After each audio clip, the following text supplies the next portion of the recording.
So, brother, what were you saying about Thailand and the Asian woman? What's the age? What do you mean? You were saying that this has been going on because I was saying like the way that she was throwing it back like that. I thought like maybe she'd been watching like Americanized music videos or Yeah, whatever. absolutely. I mean, they've been watching these old savage ass black women over here, and they're kind of picking up bad habits from them. But trust me, man, this has been going on in their little culture for a long time. Even like I said, Hmm. back there in the days of Vietnam, the Korean War, during those things, Hmm. there's plenty of stories and film and pictures, man, of GIs and the soldiers, man, out there on the stroll, and these women are out there, man, half naked, gyrating and dancing, come on, GI, come here, soldier man. You know. So yeah, this ain't new with them. This ain't new. So I ain't going to just throw the black woman under the bus like that. Like I see. she's responsible for their evil. But you know Oh that. yeah. But a lot of this stuff that they're doing nowadays, though, yeah, they're picking up. Like I told you, man. That's why this class tonight this what we're doing tonight is going to be very important because it's going to expose, man, the power of the nigga. Hmm. People Hmm. underestimate that, man. They don't underestimate how powerful the nigga is. Right. 7 times greater and 7 times lesser with that power, at Absolutely. least. Yeah. Absolutely. You can say what you want to say about the white man, Mr. Black Man, but remember, at the end of the day, your evil is 7 times greater than his. Hmm. See it So, all the time. See it all the time, man. well, yeah, you see it all the time. It's obvious, brother. This has been Yeah. obvious. Yeah. Are we live?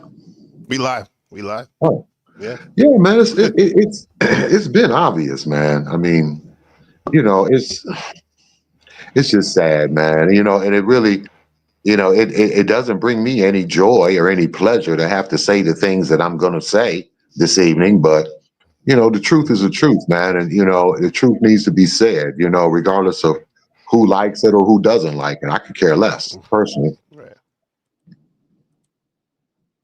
Yeah, exactly. And this is tonight's broadcast. This is State of the Nigga, Volume 1, featuring Supreme Creator, Brother Ali Muhammad, and myself, Manifestation.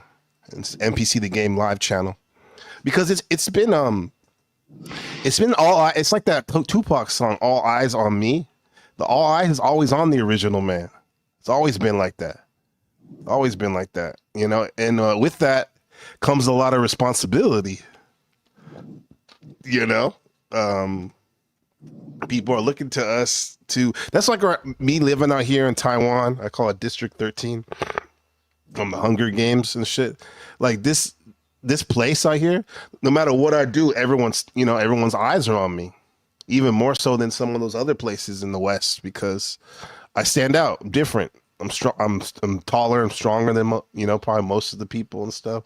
My skin is melanated, um, and with that, like I've gotten a lot of respect here in my neighborhood. Everyone says hi to me, and we talk from time to time.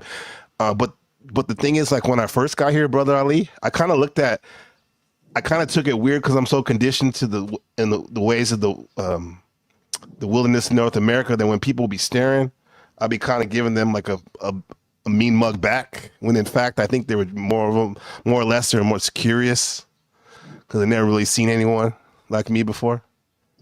You know?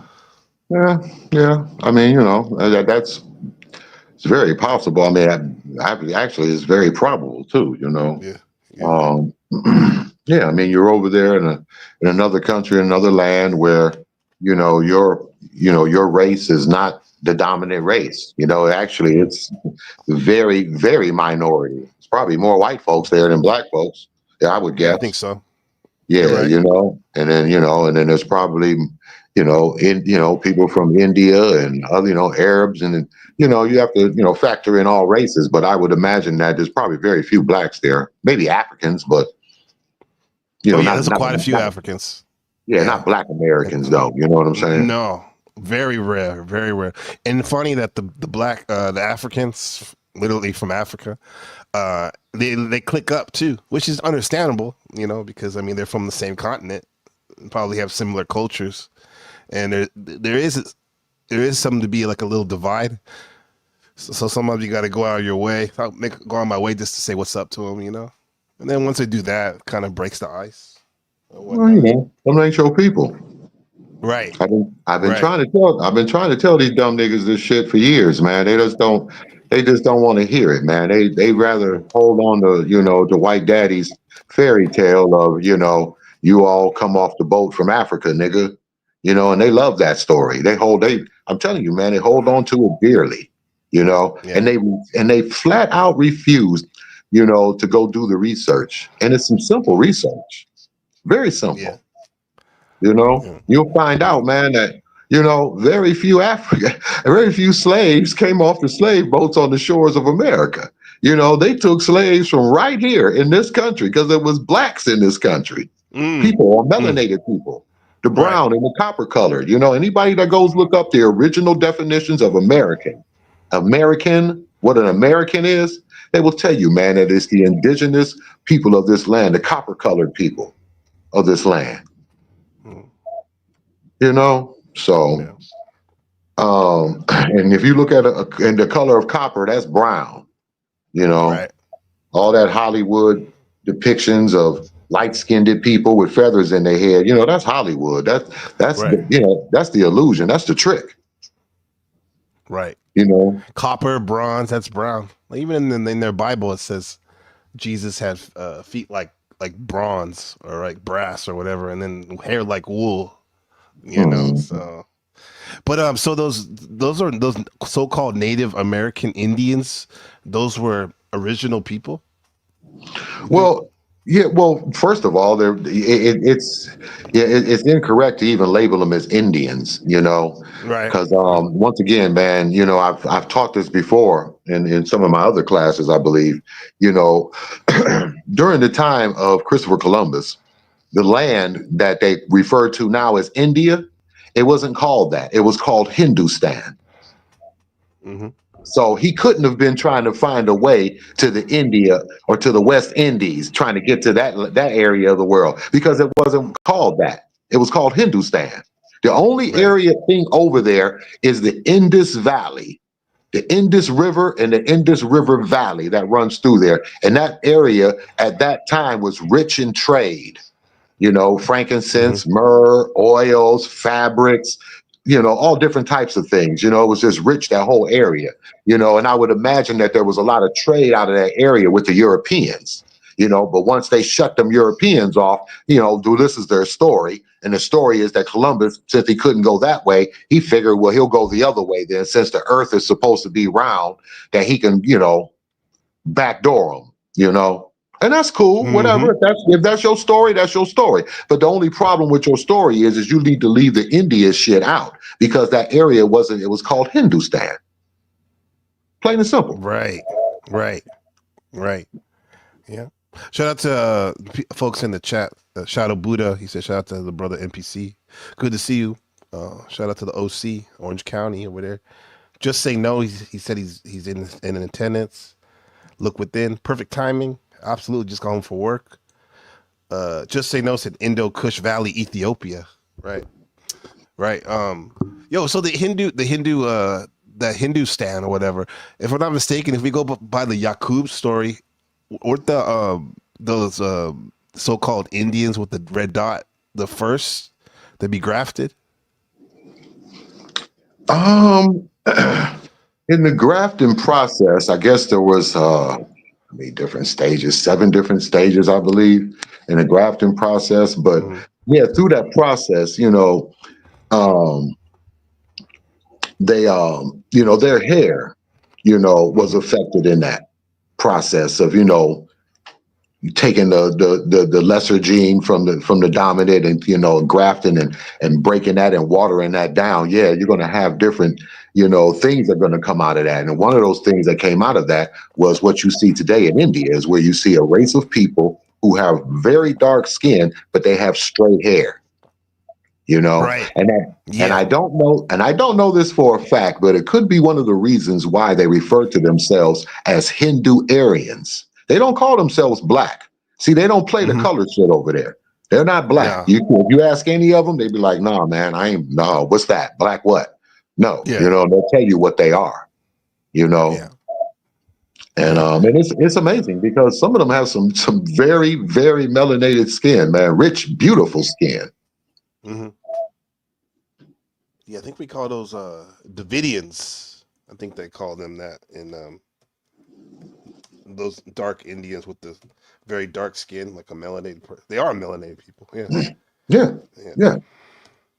They but you know, it's that's their thing over there. See, the issue is what's went on over here in America, you Hmm. know, and what's going on here. See, and that's what's lost, and that's what's Yeah. been lost and covered up. You know, and like I said, the black man and black woman in America have been put so well to sleep. You know, they've been entertained. You know what I'm Right. saying? Niggas love to be entertained. They love to pop their fingers and shake their hips. They like to drink their alcohol and do their drugs and you know what I'm saying? And do that, you know, just all types of little things that but that's what entertaining is about. That's why, you know, in America, entertainment is so, you know, prominent. You know, you can see it on every station. Everybody's singing, everybody's dancing, everybody's got you just glued to that nonsense. That's because the definition of entertainment is to distract. Right. That's why if you ever watch old movies, and in the old movies, you know, anytime that they want to do something to a group of men, they're like, yeah, you know what? Let's get them all together and we're going to kill them. Well, how are we going to do that? Well, you know what? Send the women out there. Let's entertain them. Let's distract them. Let's distract Yeah. them with pussy and wine. And then, you know, while they're so busy chasing that pussy and drinking that wine, we'll slide in and cut everybody's throat and rob them. Entertain them. Distract them. Same thing today, man. They entertain you with football and basketball and videos and concerts and all kinds of silly shit, man. Silly shit. Yeah. Yeah. Entertain that energy. Yeah. We got Brother Supreme in the house. You're absolutely right, Brother Ali. Brother Supreme, how's it going, brother? Let's see. You off of mute whenever you're ready. Mm-hmm. Oh, he's another Supreme over here. Two Supremes. Brother Uh-oh. Supreme. Uh-oh. I don't know about that. Yeah, let's see. Let me kick one of them off. Boom. Yeah, yeah, but I'm gonna tell you something, man. It's as much as black folks hate to hear it, you know, the black man has a nigger problem that they have to deal with. They don't have problems with white people in America, man. Their problem, they have a nigger problem that they have to absolutely deal with today. They have to deal whether they want to or not. Mm-hmm. Yeah. You know, because what's the definition? Would you say definition of a nigga is? the definition of a nigger? Yeah. Well, I tell you what, we'll just keep it just real without trying to get all deep and all that shit. Let's just keep it real simple. The nigger is the negative side of the original man, the original black man. The original black man, you know, is supposed to be righteous, you know, truthful and righteous and honorable, you know, in his being and, you know, in the way that he walks, in the way that he talks, in the way that he conducts himself, in the way that he builds his community, in the way that he cares for others outside of his community. He's honorable, he's righteous, he's loving. You see what I'm saying? Right. But then you have the nigger. The nigger is a liar. The nigger is a hustler. The nigger is a schemer. The nigger is a cheater. The nigger is a liar. You know, the nigga is a violent, you know, the nigga you can't trust it. You know, it's just like anytime you go someplace and you be around some group of people, and then next thing you know, like about 3 or 4 people walk in, and you just be like, oh man, who invited them niggas? Yep. Yeah. Oh, not these niggas. Yeah. There There it goes is. the neighborhood. There it is. You know, and it happens to every black person understands that dynamic. They've been there, and if they haven't personally been through it, they've witnessed it. They've heard about it. Yeah. You know what I'm saying? They understand that, man, that you've got some rotten motherfuckers in your race that ain't shit. They're devilish. They're satanic.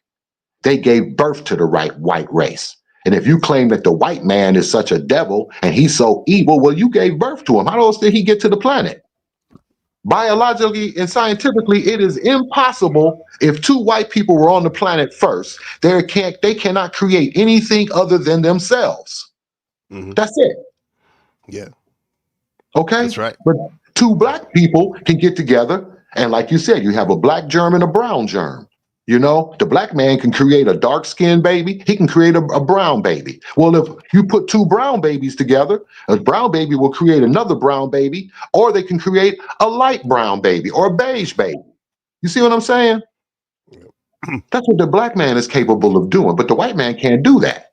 So if the white man is born from the black man and was created by the black man, well, then any evil that the white man possesses, he got from the black man. Yes, Right. sir, brother. Can I be heard, brother? Absolutely, Oh, brother. man, I didn't mean to absolutely. I didn't mean to interrupt Absolutely. y'all, brothers. Nah, hear brother me? Ali was cooking. Yes, good to have you, brother Supreme. What's up? How's it going, God? Math and science. Math and Good to science. have you. Okay, so Mathematics and this was the science. deal. I had somebody on the other line that was wanting to listen in, but Oh, they couldn't listen in on the other while I was on I call. So that's why you couldn't hear me. Although I did share it with I was sending a link, so I need to send my people the link.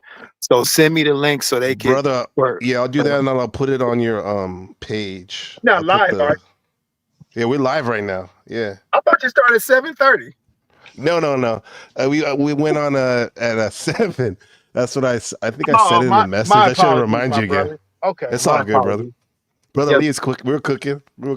I know. I was hearing the brother. He said, "Hey, he was absolute. I'm absolutely in accord." He said, "A nigga, the black man is a positive man." That's why, man. I'm telling This you. brother here, man. The entity now in this brother is the great teacher that they're holy, once the holy apostle messenger, because they both have the same will. You know what I'm saying? And they understood the supreme being like that. You know what I mean? There were many brothers that the messenger, Master Farad could have chose. Matter of fact, there were runner-ups. I think Daddy Grace and Father Divine were the two runner-ups. And they ended up doing their own thing. Although I didn't know that. the one who had the most solid will, you know what I'm saying, was the great teacher, you know what I mean? For his people, the love for his people, you know, and the truth, not love for his people. Like, see, we're in a different time. Like, we love our people, but we love black people. We love righteous people. We're not loving niggas. And this brother's in accord with that, just like he was in accord with getting the people, you know what I'm saying, originally. The will, you know, energy never dies, energy never changes. You know what I mean? We know the law of thermodynamics is energy is transformed and neither is created nor destroyed, which is the law of thermodynamics, you know what I'm saying? According to science. You know, we deal on math and science, right? Absolutely. So that's what we're dealing with. The energy still lives, you know what I mean? always. You know what I'm saying? I didn't have to be on the house, man. You was getting the scoop from this brother, man. The exact what I was saying. You know what I'm saying? Absolutely. So that's how you know we're on this one accord. You know what I'm saying? It's always been one accord. It either is false or it's truth. It's either hot or cold. You know when they say no lukewarm, meaning lukewarm, if something's warm, it's either gonna cool off or it's gonna heat up. It ain't gonna remain lukewarm. You know what I'm saying? Yeah. It's gonna change. So it's either hot or cold, negative or positive, right or wrong, truth or falsehood, light or day, you know what I'm saying? Or light or darkness. We can go so forth and so on. So it's only two forces, negative and positive. There ain't no all these people that created all these different religions and different things, they're simply trying to make a middle ground. You know what I'm saying? Making their own, well, it's this over here. This is my opinion or my belief. No, nigga, it's either truth or it's falsehood. And that's some bullshit you believe in. It don't matter because you got a different label. It's the same, you know, we know shit from sugar. You know what I'm saying? Yeah. Right. So we get the Negro from the neutron. Neutral. Not doing anything. A fence sitter. You were talking about what the term Negro? Negro, like can it be synced up with the neuron, which is like neutral? Oh, with the neutron. Neutron, excuse me. Yeah. Yeah. I mean, Negro once again is just another term or classification, that was just given Mhm. to, the race of people, man. They progress, with colored and nigga and black and then they ended up with African American, but Negro was tossed in there too. I mean, but I guess during that time that they were labeled Negroes, I Yes, sir. guess they were in a neutral position. Mhm.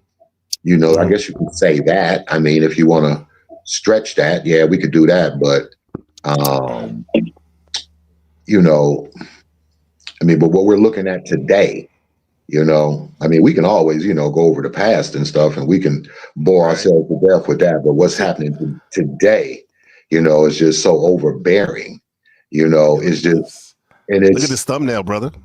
This thumbnail. They got the Bloods and the Crips, and you yeah, got these trapping Negroes, yeah, you know what I'm saying? niggas out here, But there's no the white skinny man. jeans. There's no white man standing behind them with a gun to No. their head telling them, you niggas better wear these colors and sell drugs and shoot each other. You better do it. Nah, they do this of their own volition, man. You know, that's why I was trying to say earlier, man, about the nigga, man. You have the righteous black man and you got this evil ass nigga, man. And if you pay attention, man, that's all you see today, man. You see mostly niggas. Yeah. When you turn on your Right. TV, you see niggas. That's niggas dancing, niggas singing, niggas rapping, niggas running the ball up and down the field, niggas dunking the ball, niggas smacking home runs, niggas giving you the news, niggas showing you new recipes on TV. These are niggas, man. These ain't black people. Yeah. They niggas. You Yeah. The know? biggest streamer, Kai Cenat. You've heard of him? Like, 'cause this is the big thing for young folks now: streaming, live streaming. You got the guy from your neck of the woods, Ohio. I show Speed, the young brother. He be going to different countries and have millions of people watching his stream. Now you got Kai Cenat, who the whole world's watching him, supposed to be inspiration. And he just yesterday, his biggest live stream had 500,000 people watching him smoke out with Snoop. It was hella corny, bro, and hella kids watch this shit. Hella kids. Super corny. Look at this shit. Say what you want to say about the white man, but the Honorable Elijah Muhammad gave you a specific definition of devil. He told you that the devil is the opposite of original.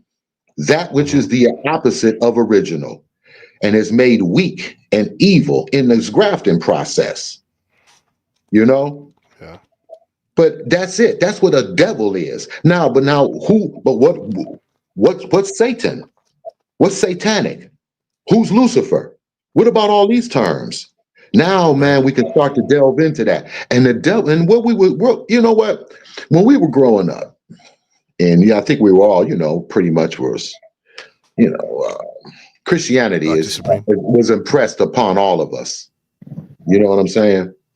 And Right. we were taught that the devil's greatest trick is what, brother? Because convincing the world he doesn't exist. Exactly. What does the nigga do? Convince the world that it's not his fault. Yeah. It's the white man's fault that I'm like this. He convinces the world. That's what he does. He goes around the world and points his finger and says that I'm a savage, I'm ignorant, I'm all of these things because of the white man. It's the white man's fault. Right. The white man owes us reparations for slavery. He don't owe you niggas shit. Because ain't none of you niggas, first of all, ain't none of you niggas been slaves. So you aren't owed anything. That's an insult to the people who were actually slaves. The ones that were actually in chains and were getting their asses beaten every day and all that shit that we were told, they're the ones that deserve the check. What the fuck do you need to deserve the check for? And you sitting up eating McDonald's and drinking Hennessy and fucking white bitches every day.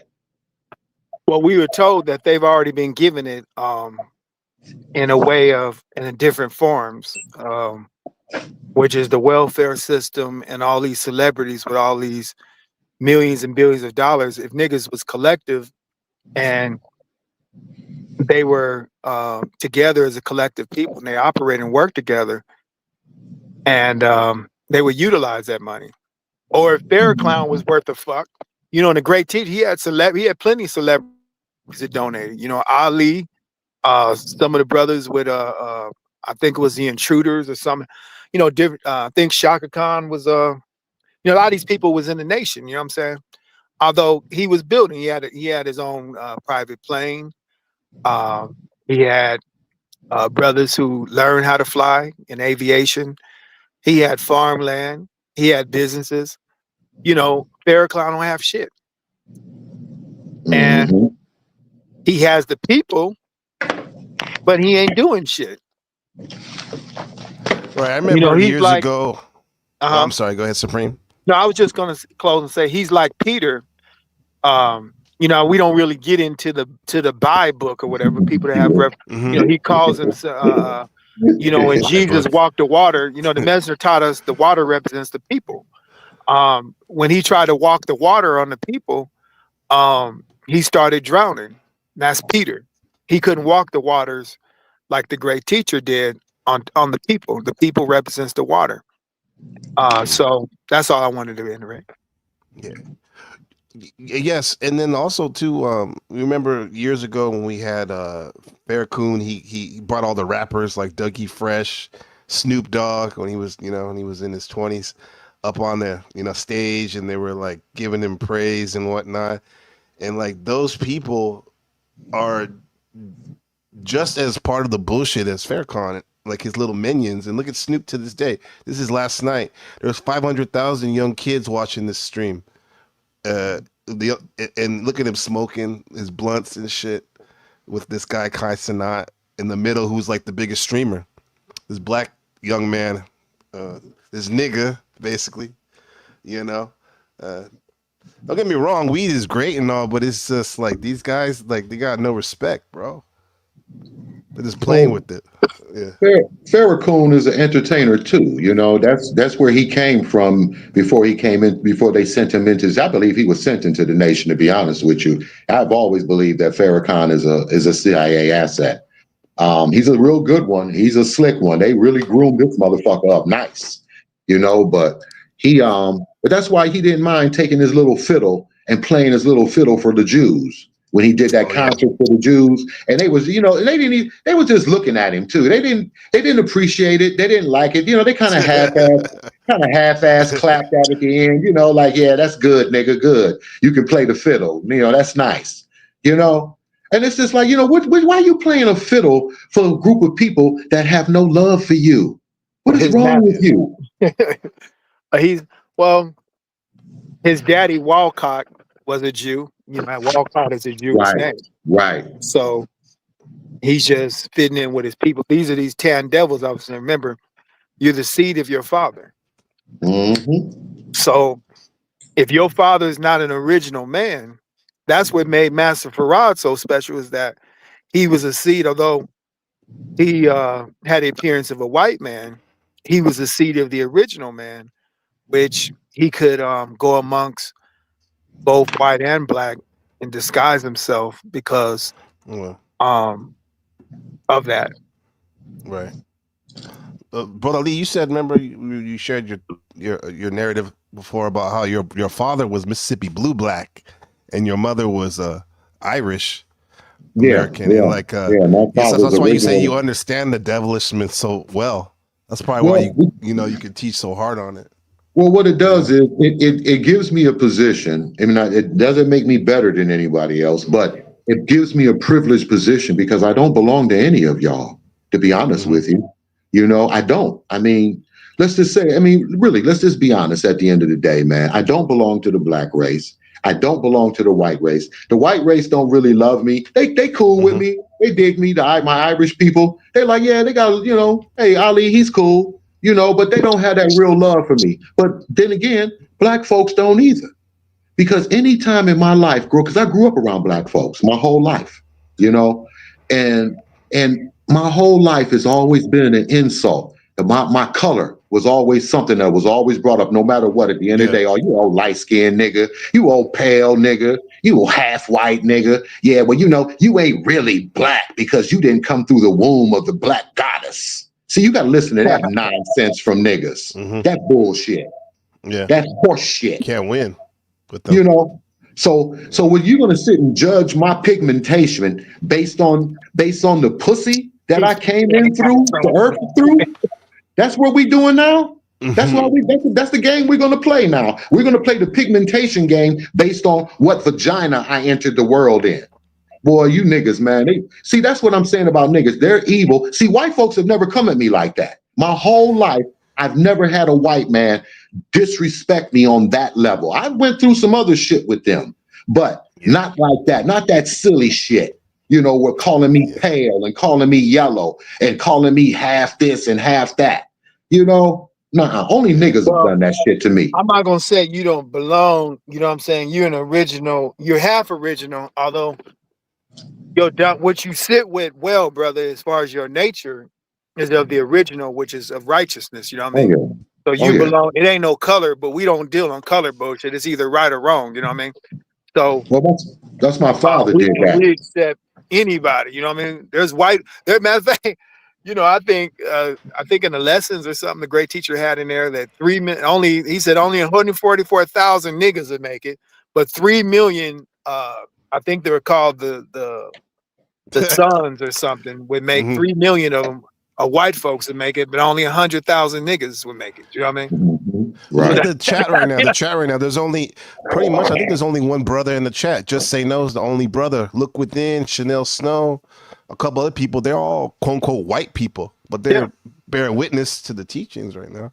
Well, the messenger said if they're operating positive, or they're going against their nature as far as righteous. He said they are our brothers in faith.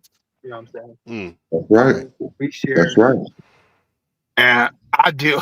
I have more white buddies than I do niggas. You know what I mean? Because I can leave my car around them. I can leave. You know what I'm saying?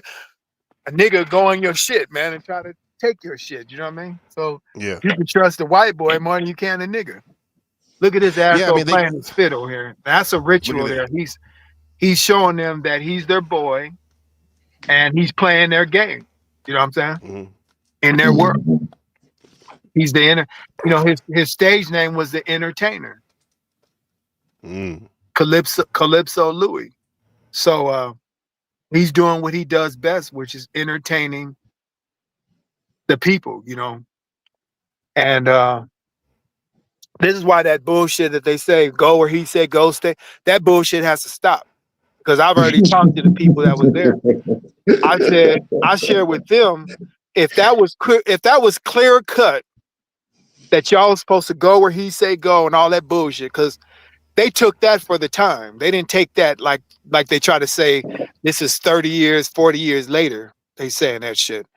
If this was a case, Wallace would have never took over. It wouldn't have been no questions who would take over after the great teacher left. It would have been clear that Farrakhan was supposed to take over, not Wallace.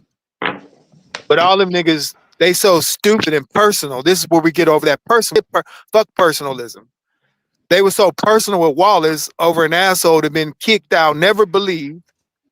His mother told him, fake it till you make it, but he never believed. And that's he's not obligated. I mean, that's his free choice. But how do you put a nigga in there that never accepted or believed in his father's teachings from the get-go, and you make him the head? Them niggas is asking to tear this shit down over personalism. That's his son. You know, who gives a fuck who he is? You know what I'm saying? Yeah. Right. Most of the people in his personal family wasn't with him any fucking way. Yeah. You got a question for you, Brother Supreme, Brother Ali. The brother Just Say No, he has a question. He says, what do non-niggas do that aren't entertaining folks? That's impactful enough to show improve in these days. So basically, like, what can they do? What can the folks that aren't all about entertainment, the brothers and sisters? Just stay connected to the truth, man. This is our time. It always has been our time. It's really our time. Now we're getting, you know, White folks, we're getting to 3 million. Yeah. There's only a remnant of niggas that want to make it. It's not. This how you know all that nature by nature bullshit. It don't fucking matter. We got more white folks that have the will to do what's right than these sorry ass niggas. That should be really the key and the essence of it. These niggas don't want to do shit, man. They just want to party, lay up. They don't want to, unless it's something dealing with some money that they don't know what to do with, but become consumer slaves. They don't want to hear nothing. You know what I mean? Unless it's Cardi B or Megan Stallion or these transgenders. You know, these brides think they're following females. They're following these homosexuals and transgenders. Yeah. All them rappers that's supposed to be female, they're female impersonators or they're transgenders. That's it. Yeah. Megan the Stallion. A stallion is a male horse. A mare is a female horse. She didn't call herself Megan the Mare. Called himself Megan the Stallion, a male horse. That was the clue right there for all those who are paying attention. And one of the niggas that put a gun out on him or something, he must have found out how much of a stallion he was because nigga wanted to kill him. Tory Lanez from Canada. Yeah. That's right. I got a question for you brothers. One of the biggest pastimes nowadays in the hood is this pause shit. Do you gods think that when men saying pause could condition your mind to think gay thoughts? What do you mean pause? What's that? You ever heard that? Like a lot of people be doing this shit. Like they say something like they go like, "Man, that test was hard." Pause. Meaning like they don't want to be in their mind. They're so worried about they're so insecure and so worried about being seen as gay. What they're saying that they say pause after they say something that I guess someone that's like fixated with being gay could like make fun of them. Like it started in New York and shit, but like a lot of people do that nowadays. They say pause all the time. Yeah. Ain't no telling what type of conditioning is going on, man, with these. I mean, it's always something, man, with these younger generations, man, these little fads and sayings and gestures and shit that they doing, man. It's all twisted and fucked up, man. It really is. It's sad. Yeah, That's like it just means no homo or something. That's what in the chat. Yeah. Which is weird because we never used to say that back in the 80s and 90s. Well, a lot of these people are misconstrued. They think, gay is putting your dick in a man or getting that's the physical. Although there's things that lead up mentally, like a bunch of just weak ass males that want to do shit. That's gay as hell, or you got guys nowadays, they talking about licking out a bitch's ass is cool and all that stuff. That's faggot stuff. You know what I'm saying? That's what these guys, we used to look at a nigga sideways, if he was like talking about, we came from, he's talking about eating pussy. He'd be like, damn, you eat pussy? I ain't drinking after you. You know what I mean? That was when my era guys used to come from. Now these niggas talking about licking ass and shit. They talking about eating booty. I'm like, wow. How do you go from eating pussy to licking ass? I know, huh? So quick.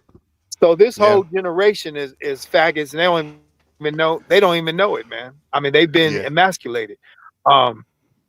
When you are depending on a female, that's emasculating. When you are under her roof and allowing her to take lead and your hair is longer than hers, those are feminine characteristics, He got long ass dreads longer than the female. Yeah. More jewelry too. Jewelry. Or, this started back even our era, we didn't really think about that, but any dude that doesn't mind spending his life in prison around a bunch of booty holes is a homosexual. Closet at that. Maybe open if you really, depends on how you can see it. To me, he's openly gay. You know what I mean? Right.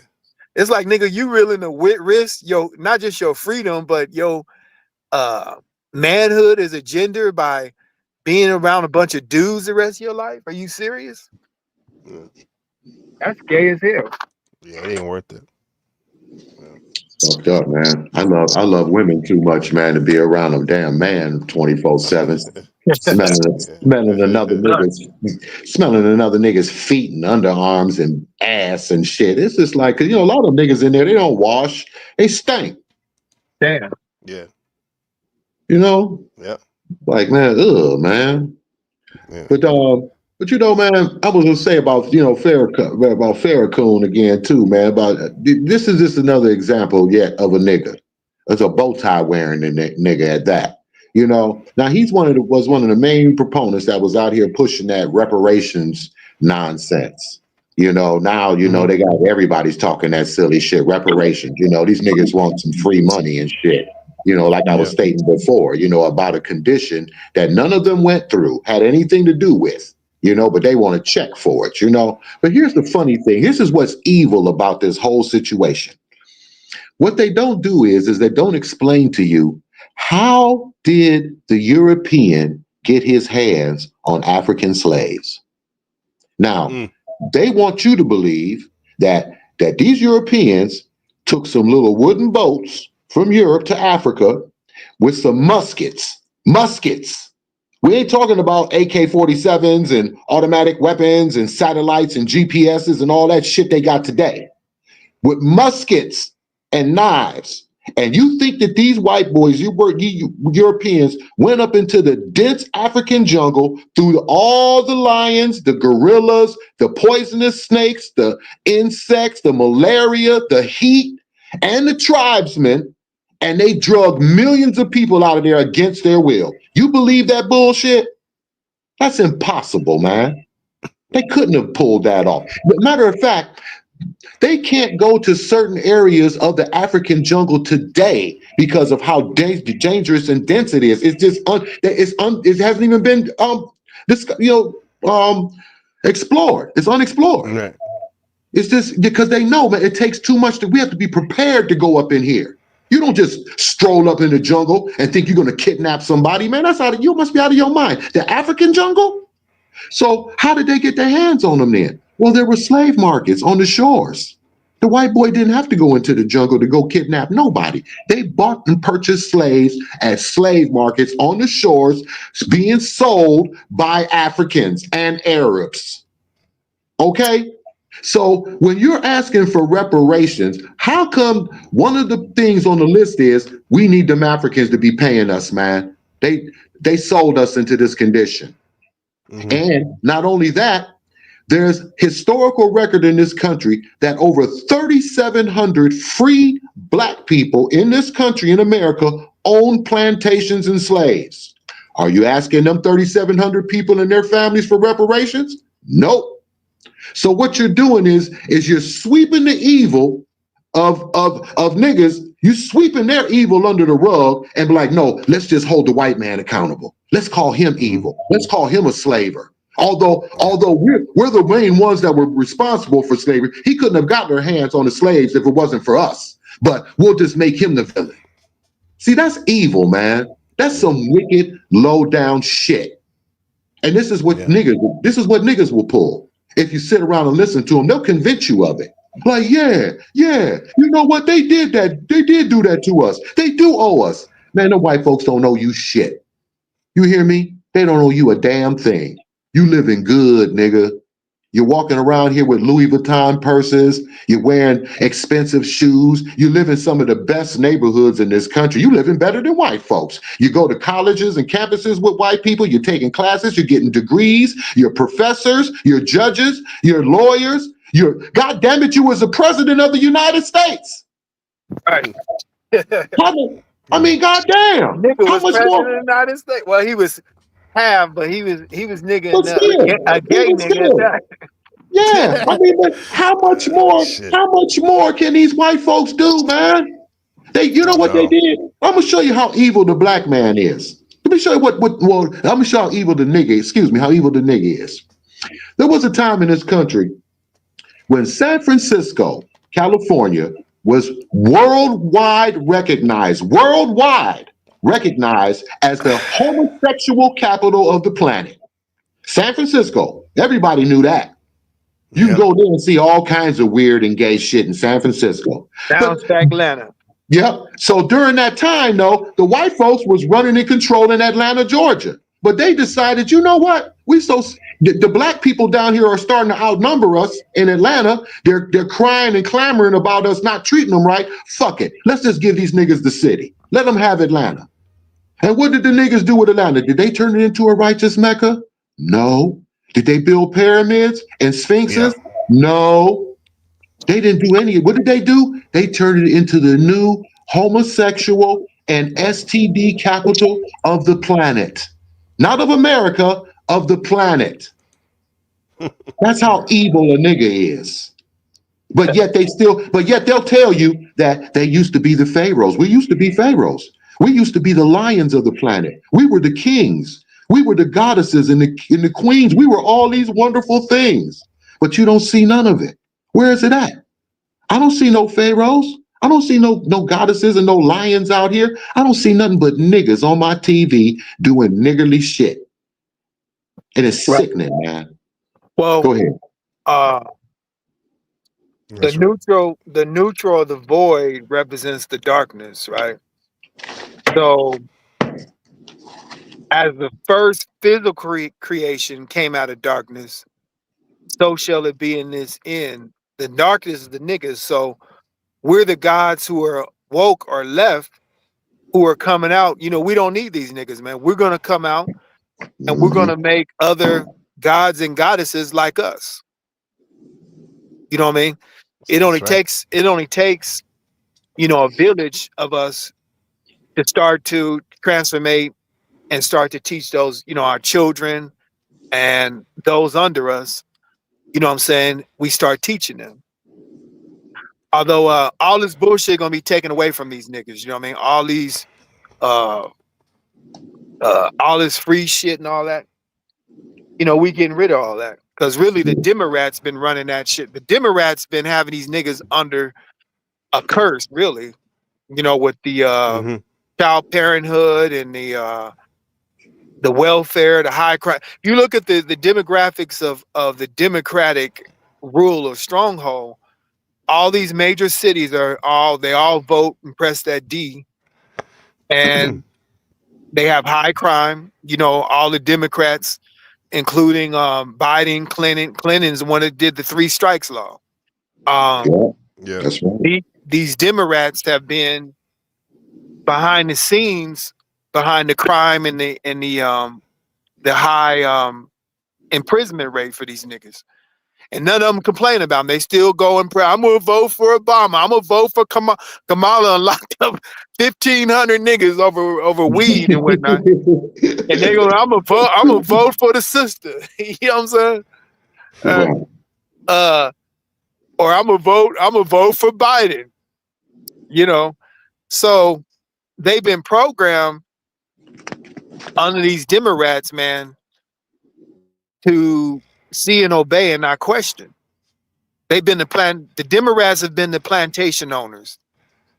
And so now this past election, you saw niggas waking up. You know what I mean? They like, well, man, what the fuck are we voting for? They're not doing shit for us. You know, some of them are waking up, you know, slowly but surely. And they have to, the things that they have done, the Democrats, it has to be undone. Mainly, you know, making them lazy and dependent mentally. You know, we know the Republican Party was started by I think it was the Black Caucus, or they were Black conservatives who wanted, you know, business. They were business people. You know, they were more business people under that than hell. Martin Luther King didn't fuck with the Democrats. Jesse Jackson, he didn't fuck with them. So those things, and it's not about parties, you know what I mean, like that, because right wing, left wing is still the same bird. You know, they say the right wing and the left wing is one bird or one eagle. So it's not bad. It's a lesser of the evils, although it's not about that. But we did start, or there were Black folks who did start that party. And they, you know, the white folks took it over a little bit. But that was for independence. You know what I mean? That was so we could have our own businesses and we don't have to depend on them. That sounds like doing for self, brother. Yeah, they were doing for self. And that's why they said Marcus Garvey was a conservative, because he taught doing for self. He taught of black folks pulling their resources and whatnot together and creating their own. Mm-hmm. And the Black African Back to Africa movement, you know, Right. which was at the time a solution. It's like, fuck, if we gonna get lynched and hung and these white motherfuckers didn't respect us here, let's go. I mean, that's just that's like you go over somebody's house and they being disrespectful. If you're an intelligent person, either you're gonna leave, or if you're a fucking idiot, you just keep getting disrespected. Exactly. Yeah. So there's nothing. There's nothing uncommon. This is why I don't go on other people's streams really, because I've been very like civilized and whatnot, even welcoming when I go over there, and then they don't show respect. So like, why would I want to put myself in that situation? You know, it's like sadomasochistic. You enjoy the pain if you keep going back to something like that. And to add on to what your brothers are saying, like the ADOS movement in the United States about, the reparations that Brother Ali was talking about, Brother Supreme, that also causes a divisiveness between Black Americans that are new to America and Blacks that have been there for years. I've had people say to me, because my father was born in Mali, Africa, even though I was born in America, they look at me like I'm a fucking not like I'm not a you know what I mean? Like I'm not part of the wilderness of North America. It's weird, bro. It causes, just because they're being greedy with this whole reparation shit. They want to be. I want to be the only one to get these pennies, these shekels. So all that shit's whack. If they did get it, let's say every nigga got $1 million. What the fuck he gonna do with it? Just think of the bullshit niggas buy Newports. Well, not with $1 million worth, but he probably gonna buy him. He probably gonna buy him a couple of keys of dope. He gonna buy some. They probably go broke, buy 3 Ferraris, and they broke. The $1 million is gone already because he bought 3 cars, and the nigga ain't got no place to stay, but he got 3 Ferraris and a Rolls Royce. So the niggas it would do more damage than good, because a nigga's incapable of making sound and wise decisions, because part of being ignorant is detrimental. You know what I'm saying? It comes with hardship. Ignorance is hardship. It's like a child is ignorant without any guidance. A child has to learn on his own. It's gonna run into shit. It's gonna grab and touch stuff. It's gonna eat stuff that's gonna damage it, because it don't have any knowledge or ignorance or guidance. It's ignorant of things because of the age or the experience. So if there's no parent or anyone with experience to guide the child, it's prone for all types of hardship and mishaps because of ignorance. This is the same with niggas. Because they didn't get knowledge, they chase sports, they chase the entertainment, they chase all this bullshit before chasing knowledge. In their own book, they claim they know, said my people are destroyed for the lack of knowledge, not for the lack of money, not for the lack of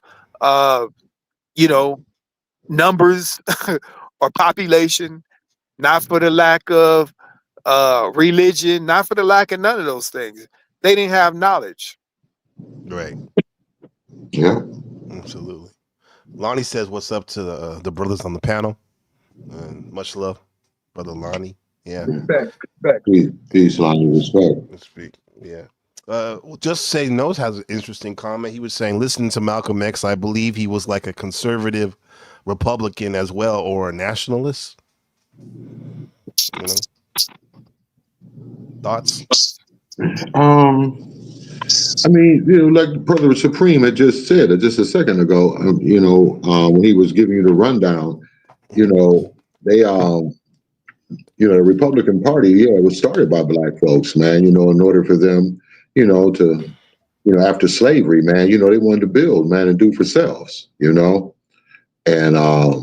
And that Republican, building up their Republican Party was part of them, being part of the political process to help them, build communities and, be self-sufficient. And it's kind of, it carried over the years, even to this day, like, Supreme said, white folks have, pretty much taken over that party. But, the attitude is still the same. White Republicans still are like, hey, listen, man, don't be coming over here asking us for a bunch of free shit. You niggas pull yourselves up by your bootstraps.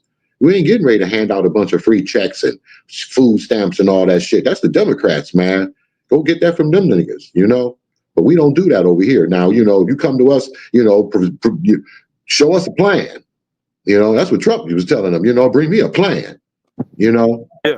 I'll see what I can do about putting some money behind your plan, nigga. But other than that, nah, man, I ain't gonna fuck with you.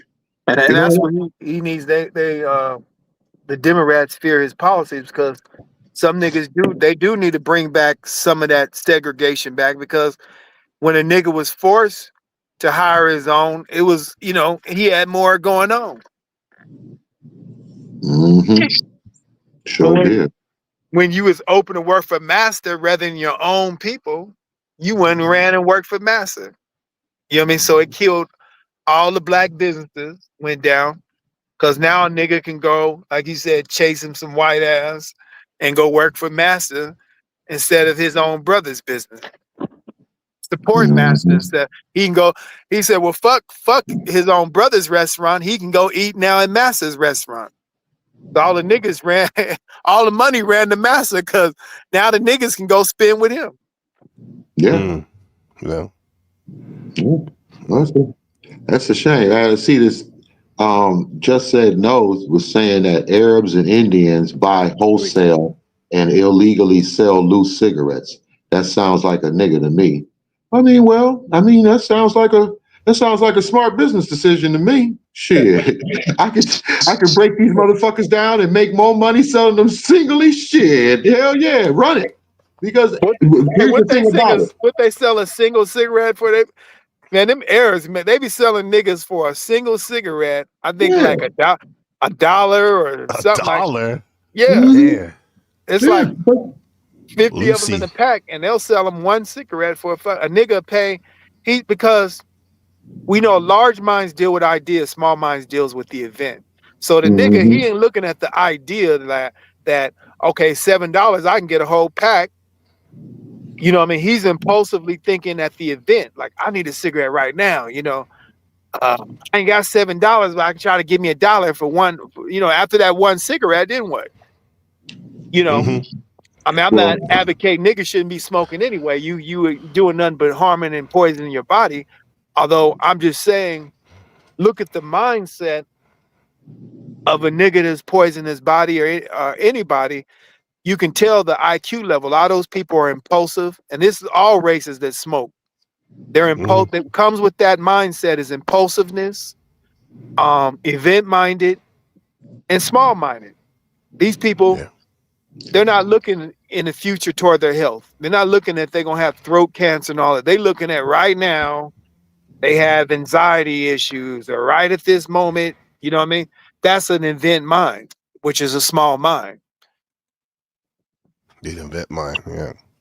And think about it too. The Arabs and the Indians, they wouldn't make a nickel if the niggas wasn't running up in there giving them the money for them damn cigarettes.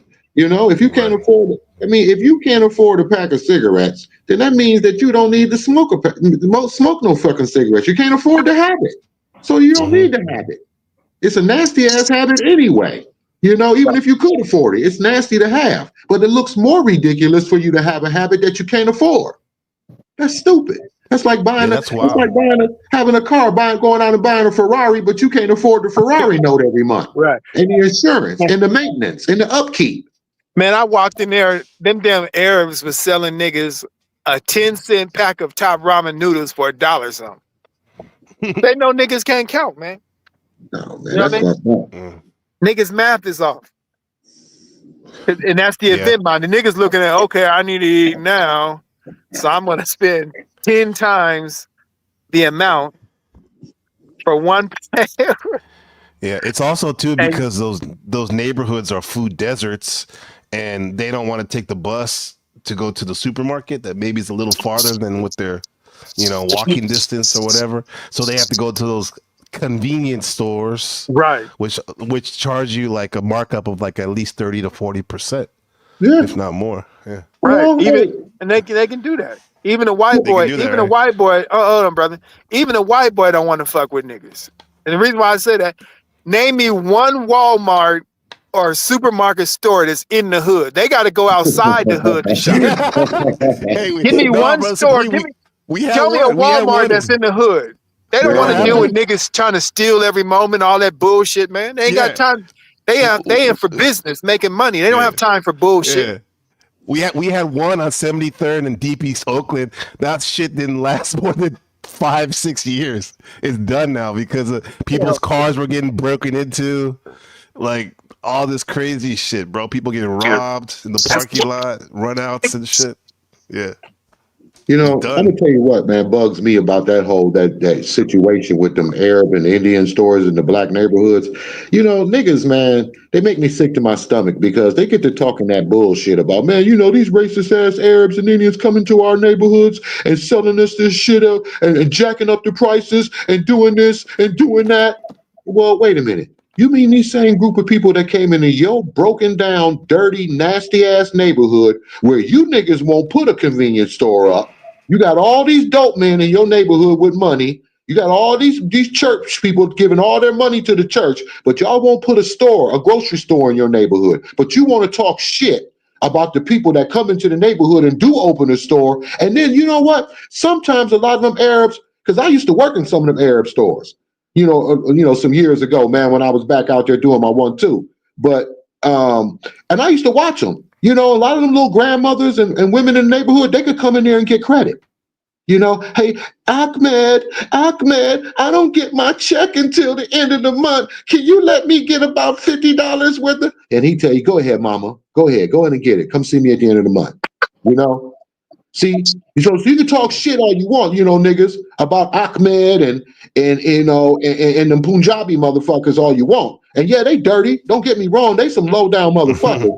But them low down, if it wasn't for them, you niggas wouldn't have shit in your neighborhood. Right. And some of them be fucking them bras. Ask Nipsey Hussle. He's half Arab. Yeah. When he got him, like Lauren, what's her name? Yeah. Arab. You got a bitch. All that money in the hood, and you niggas won't open you won't even open up a goddamn a candy store on the corner for the kids, man. Let me ask you this, brother Ali. If you had, the resources to open up a business in the hood, would you open up a business around? No, hell no. Hell no. Hell no. Nope. Nah, man. No, man, because I want to make money. The white boy don't want to do that. You know what I'm saying? He ain't trying to do that. He'll let the Arab and the Chinese deal with that shit. Yeah, let them take them risks. Let them take that risk every day, man. Arguing and fighting with these niggas, man, in the store and coming in there jacking you, stealing your shit and cussing you out, because they mad at you because they can't afford what they want. So, they're going to turn it against you. It's your fault, Ain't that a bitch? Like, no, They ran out of backwoods. They caused a riot. No Oh, more yeah. backwoods? Oh, no. What we gonna Damn, do? There's a y'all comment still from ain't got Just no Say Newports? No. Y'all didn't have Newports last week when I came in Yeah. this motherfucker. That kind of shit. Yeah. Man, Just Say No with the comment. He said last night in Walmart in the hood, I heard about there was a dead body in the parking lot, decomposing for a week. Wow. Go ahead, Supreme. Brother Supreme. Oh, that's crazy. Somebody said a dead body in the driveway. For a week. Yeah, that's the thing about Walmart. niggas. Although what I was gonna say is, man, I knew owners of businesses that was trying to get good food to the community. They had health food stores. I knew these people, owners. I was personally friends with them, and they went out of business or practically went broke because of the lack of participation. Niggas rather went to McDonald's than buy them some healthy food because their priority was the price. They they want cheap, but they'll spend $100 or $200 for the new J's. Oh yeah. But you don't got, or you get them rims, but you don't have $10, $20 to get a healthy meal. Right. You know what I'm saying? No. Anything Not you do looking for long term. niggas, man, you have to do pretty much as a donation. You know, you can't be looking to do business like that with niggas, man. You just got to be willing to say, hey, look, you know what? I'm going to donate this to your little community, man. Y'all work with this and build with this. Go ahead. I don't want nothing. I'm good. This is my gift to y'all. God bless you, and walk away. You know, because if you're looking, man, to try to treat that into some type of enterprise where you know you're going to reap some type of benefit, then you can forget that shit. Right. And Right. I wanted to show you brothers something about you heard about the new Gladiator movies coming out, right? right. I got some news to show you about Denzel, brother No, I've seen Denzel. that shit. Just hit this shut out. They're just not figuring out that he's gay. Yeah, here we go. Forced or something.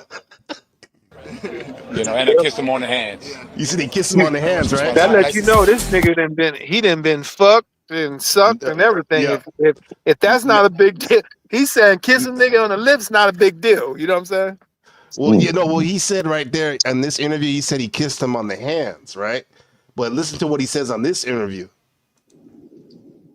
We'll have to see who wins in the end, but you were on your own side. I love to see that. Somebody's lying. And your character makes a few remarks throughout the film about having a relationship with other men in the film. So I wanted to ask how gay is the Roman Empire? The entire empire, or I actually kissed a man in the film, but they took it. They cut it. I think they got chicken. I was going to ask because I just heard about the Paul and Pedro forehead kiss. Remember, he said he kissed the man on the hand. He just said that to millions of people. Apparently got cut from the movie. I'm not sure about that one, but yeah, I kissed the guy full on the lips, and I guess they weren't ready for that yet. What? Which one is it? Wow. You heard that, right? Which one? You got the rainbow in the background. Yeah. But did you hear that though? He said he kissed him on the hand, and then he probably said on this interview, I kissed him full on the lips. Well, they have to imitate those Roman homos. You know, Yeah. the Homo Romans. You know, part of every empire, it ends with the homosexuality and pedophilia, because not only these guys were homosexuals, the Roman Empire, which could be researched, they were also passing little boys around like candy. And that's why the Roman Catholic Church has a issue with little usher boys, or they have all these pending lawsuits because they always are fucking with these little boys. You know what I mean? These homosexual priests and cardinals and bishops and all these people, they're fags. And so the Roman Empire, yeah, they do a lot of that kid. Hell, the original Gladiator, remember he went to him, hey, somebody find up the original Gladiator when he said, what would you like, girl, boy? he you know, he offered him a little boy and shit. He said, you want a girl or a boy? I remember. Yeah. He's gonna give him a little boy if that's what he wants. Sick. That's some sick shit. And you don't think that these motherfuckers is doing this today? They doing that today, man. That's why I said, man, you know, some of these people, man, that are coming out and saying some stuff, I know that a lot of it is entertainment and nonsense or whatever, but not all of it is, man. And, you know, and you can't tell me, man, that a lot of these dudes, Denzels, Kevin Harts, and all these people, that they ain't fucking with kids, man. You know, I think they go beyond homosexuality. They go into that forbidden area, man. When you start messing with little boys and little girls, man, you know, you've crossed all kinds of lines, man, you know, that shouldn't be crossed. Homosexuality is bad enough, man, but, you know, pedophilia, that's forbidden. That's satanic, man. That's when it's time to, you know, the homosexual thing, that's get yourself an island somewhere and get the fuck out and die off. And the pedophilia is that we need to start shooting and killing motherfuckers. You know what I mean? That's when we get the pet to protect the innocence of the children. Right.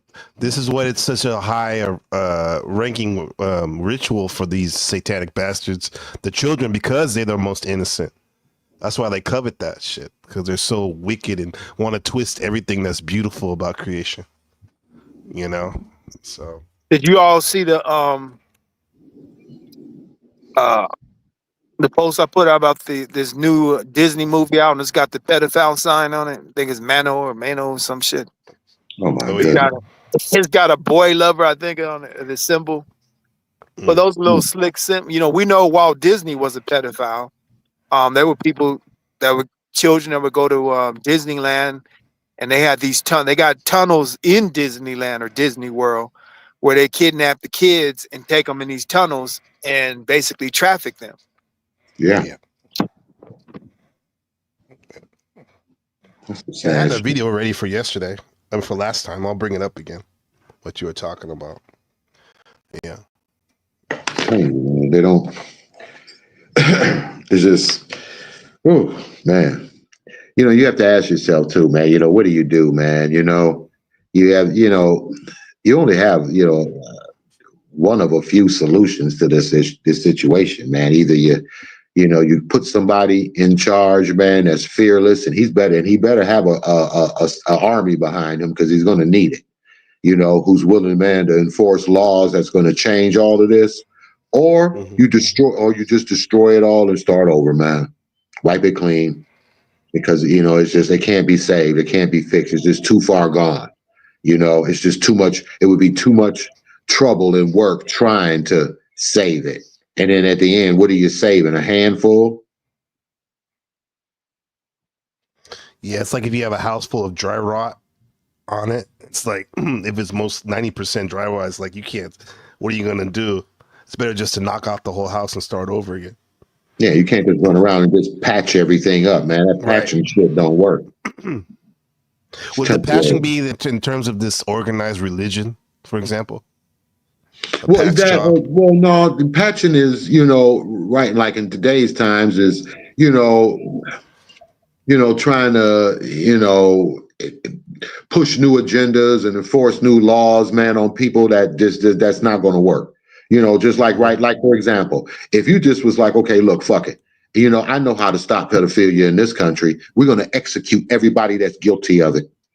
And child pornography, anything. We're going to execute you. The day that we find you guilty of it, we're not putting you in jail. We're not taking you and putting you in no therapy and getting you help. Fuck that. We're taking you out behind the courthouse and we're gonna put one in the back of your head and dump you in a hole and cover you up. Right. And that's the end of it. And that's how we're gonna treat all of you offenders from here on out. You rapists, you pedophiles, all of you. We put a bullet in you. And the ones of you that ain't doing that, and the ones of y'all that ain't doing that kind of foul shit, we just go back to the old school shit. Put a ball and chain on you and send you up there with a hammer, man, and make you go bust big rocks and the little rocks from can't see morning to can't see night. Instead of sitting around the prison, busting somebody's booty hole out and playing on cell phones and watching TV all day, eating tuna fish and shit. Summer camp for them, huh? He's got the post out now on the screen there. As you can see, the truth is in plain sight. So these little symbols, and the priest or the pope wears them on his robe too. Those same symbols. You could find, or you could Google that the pope wears, and even some of the jewelry have been found on certain celebrities. But it signifies if they like little boys, it's boy lover, and for little girls, they have girl lover. Mm-hmm. They know what they're doing. Damn. Yeah. Oh, Yeah. There's niggas involved in this shit too. Before everybody gets to buying into the finger pointing, man, there's a ton of niggas involved. They out here raping and pedophiling babies and children too, man. They doing all kinds of shit, man. It ain't just white, evil white people, man. Niggas are doing this dumb shit too, man.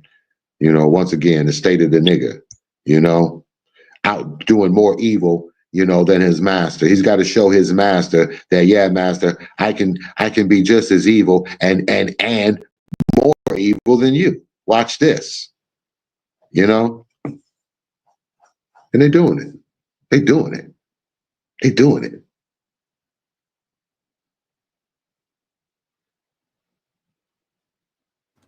Wow, man. Did you see the video, man? I saw it today, man, and I saw the video too, man, of old fat ass TD Jakes, man, had a stroke on stage Oh during one of his shit. live streams, man. Damn. That's Oh, Puffy's yeah. buddy, right? Oh yeah, that's Puffy's little ass buddy. Oh, TD fakes. Yeah. That chicken grease Yeah. caught up with his ass, huh? Damn. I think that Struck fat nigga sat up there and he faked that damn stroke so that he can go somewhere and duck out. So because he knows that he next on the list, man. They got his ass on video. He sounds like Shaq. Listen to this. The way he's talking. Much. My Redeemer, Let me get this. let I him go in love it. peace. My strength, my Redeemer, let him go in peace. I just see when they gonna show his arm, he gonna start shaking, man. They got to run up there and get him. He would have fell out that chair. glitching. Well, the way he was acting. There we go. With this nigga. Holy shit.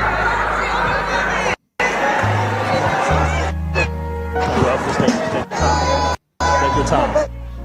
Take your time. Back up. And I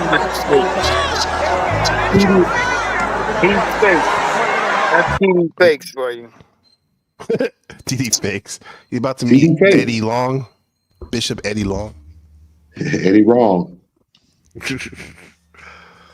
TD Jakes. Yeah. Well, I mean, if that was real and that was really a stroke he was having, well, hey, that's good, man. You know, karma caught up with him and shut him right down, right in front of his congregation, man. Take this evil nigga out here right in front of y'all. Get rid of him. Yeah. Confronting himself as he died. Comforting himself as he died. Oh, he's a Damn. wicked nigga. Wicked nigga. You know, running around here, man, talking shit, man, you know, about God and Christ and the Bible and being righteous, but all the time he lives like a rock star and he parties with the rock stars. You know? Right. Like how you gonna be the so-called sheep and you socializing with the unrighteous or the wolves out here? Mm-hmm. You know what I'm saying? Mm-hmm. You out here going these free. We already knew he was a faggot. You know what I mean? They're bootleg. They throw up Masonic signs the whole time, and I mean how their hand gestures, those little pyramids they do, and their pitch. They always pose. If you study any of their poses on their pictures, they're always throwing the Masonic signs out. You know what I mean? Letting you know they're Gaysons, so we know they're with the gay boule or the house nigga boule, and they're house Negroes. You know, Mhm. you know this.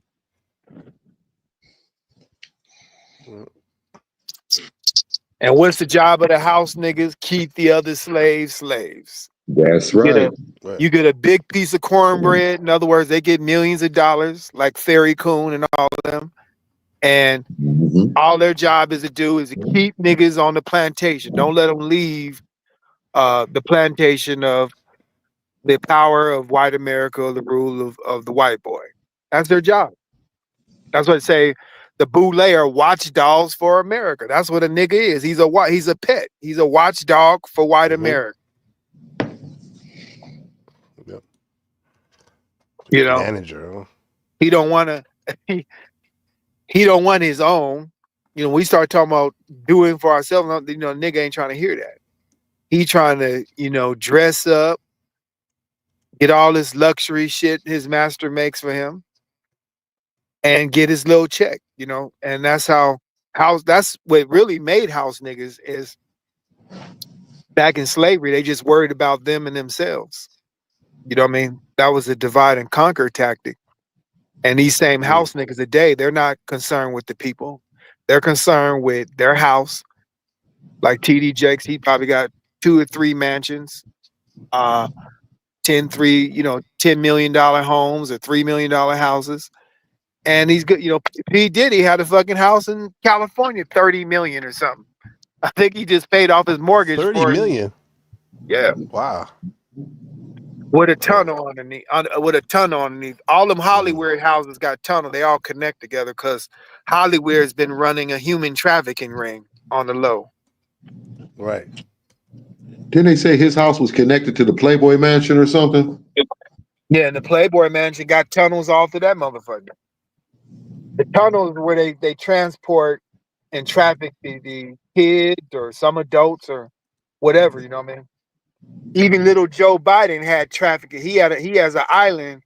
This motherfucker Joe Biden's had an island somewhere. Mm-hmm. I forgot where it is, but he's got an island he paid for and bought.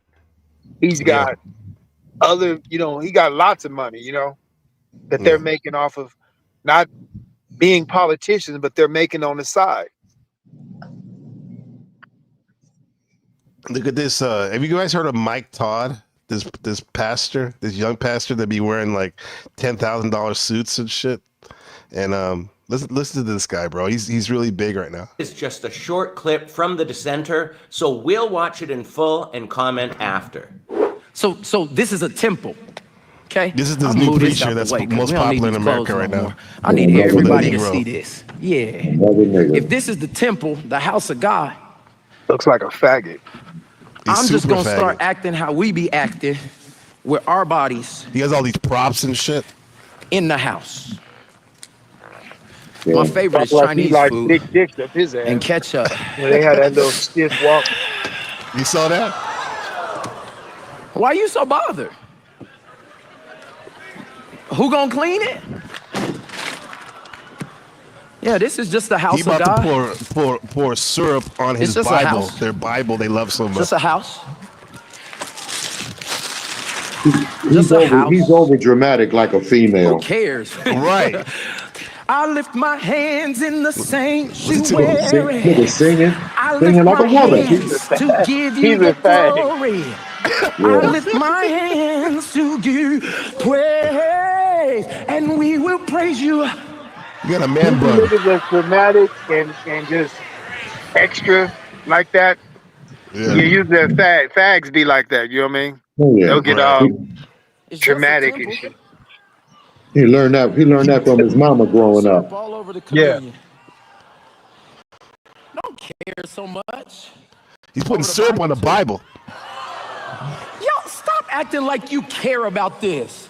We got the whipped I mean, cream. man, stop acting like this matters to you. Yeah, the On sports the play. He got picture. whipped cream and shit. I need to do some artwork on the picture. Hey man, you know what? How much? Hey brother, let me tell you. How much do you want to Yes, sir. bet?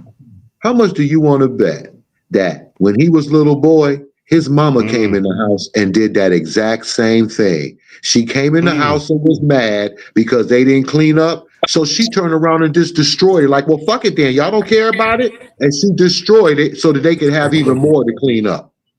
He watched his mama do this shit. He's mimicking his mother. Yeah. Over dramatic. Yeah. And you definitely can tell he ain't had no daddy in his life. Hell no. Coop, welcome. How's it going, brother? There's more? What's going on, bro? Yeah. On the line. You're on mute. Yeah. Can you hear There me you now? go. How's it going, brother? Yes, sir. You know, this is my first time on here, man. Peace to the chat. Peace to everybody. Righteous Hey, peace. peace, brother. Yeah. Righteousness and It's peace. a good brother right here. You know, I was My just in the Discord. chat, just chopping it up, just engaging with you guys. And Just say I no, feel- right? Yeah, I feel the current state of the nigga. I feel it. Mm. Yeah. I feel it. And I like what y'all talking about. I'm kind of new to certain interactions, but I understand the conversation, and I just wanted to just build with some of you guys and just chime in. You're not upset with it, dog, brother? It's Hold on, welcome, brother. pause that Yeah, for a second. yeah. You were saying Hey, brother, you're not upset with us, are you? Hey, No, brother, no, Ali, no. remember that brother that called in that time? He said, I'm mad at y'all because you woke Oh me. yeah, because you woke me up. I remember No, that shit. Damn. no, I'm not upset Damn. at all. Well, I know that's you, brother. There was a I most brother one definitely can time. resonate.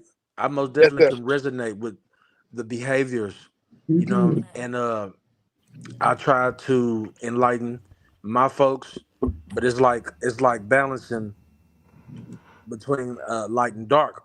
It's always a struggle trying to enlighten people on what's going on with us, and then feel as if that's all you have to do. Like that's all we have is to be in that certain darkness, because a lot of people just don't have that spark of light in them. You know what I'm saying? Oh, yeah, mm, that's true. But it seems like you're resonating with the truth very well. Although we've been teaching for a while, we had people come up and I mean they can't do nothing to us. Although they expressed that they were upset with us for waking them up. Like you was listening to us, you know what I'm saying? And so it's not you're resonating very well. You just read remind me of somebody that came up and was upset about being woke.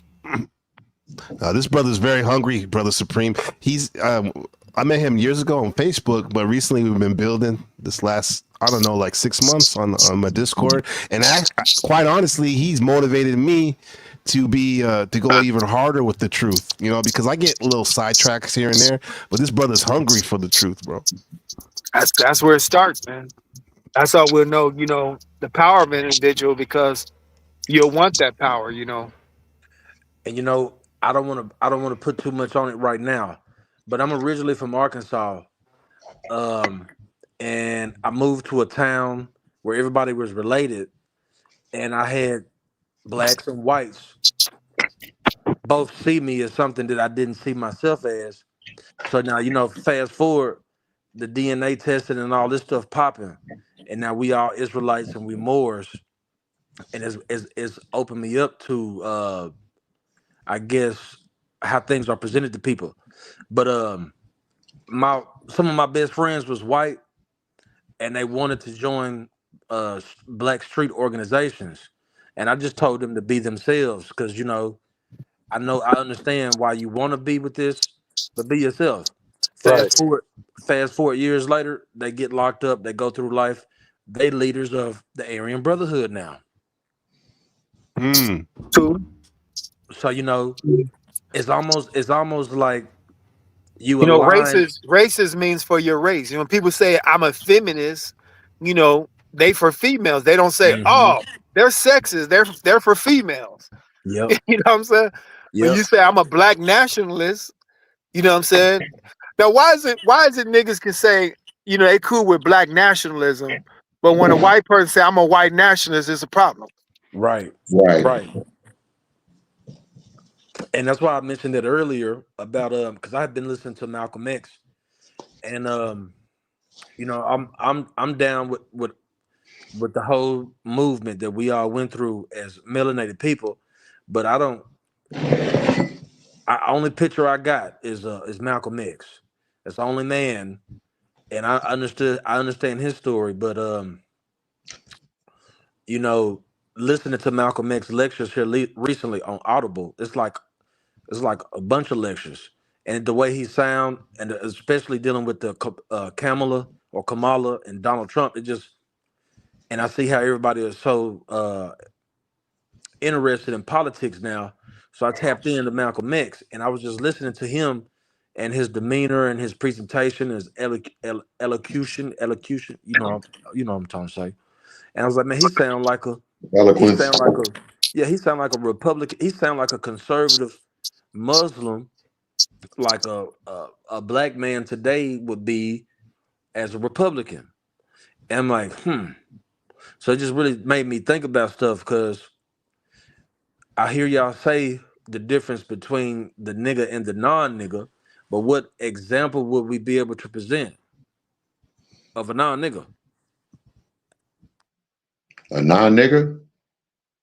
Oh, Someone you mean? and I I don't even mean want to say a black that. man? And I don't even want. Yeah, I don't even want to say non-nigger. I just want to say, what example would you would without the religious context and all that? What example of a righteous black man would there? Is nothing righteous here. Like it's You're all speaking. You're Look, speaking to him, brother. You yeah. know what I'm saying? Look in your You're mirror. speaking to us.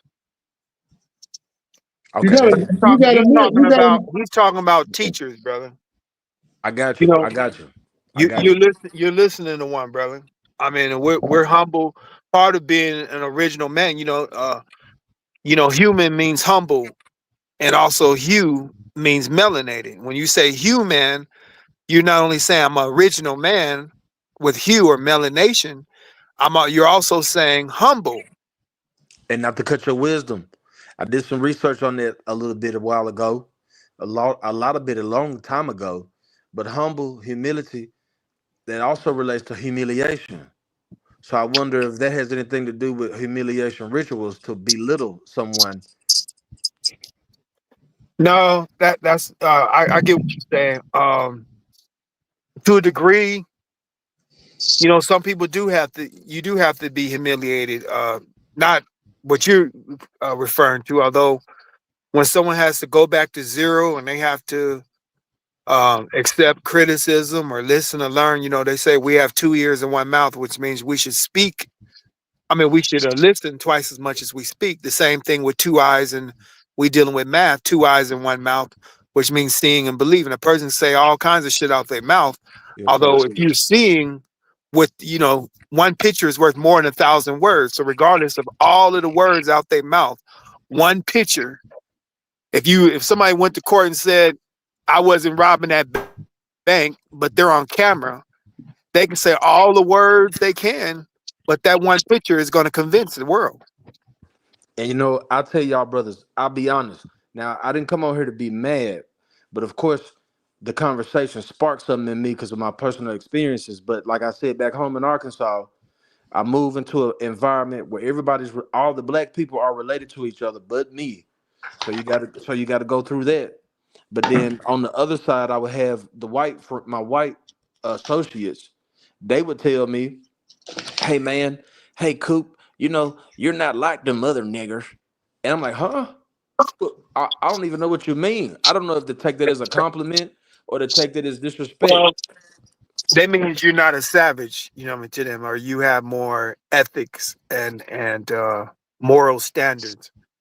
Because niggas coming there, they coming there with their ass cheeks hanging out, they shorts and I mean, but just pants falling imagine this off. though. But Do just you imagine like sag? if you Obviously, have you your don't sag your pants, right? I'm willing to bet you don't sag your pants. I mean, I went through all kind of phases, but this was like in the fourth, fifth, sixth grade. But just imagine as a parent, so to speak, and your child go to school. Our kids do stuff at school that we don't even know nothing about. But like, how would you? I wish I had my mother and my father. They in my life, but that's an experience that only the chosen could really deal with and kind of learn to I mean, I'm finna cuss, but what does that mean? You know what Hey, I'm we saying? talk So, free on here, man. So you can say whatever you come to feel. I mean, we don't censor shit here. You but know what I'm saying? that always kind of bothered me a little We, bit we, because I would love to defend my black folks, but they acting like niggas.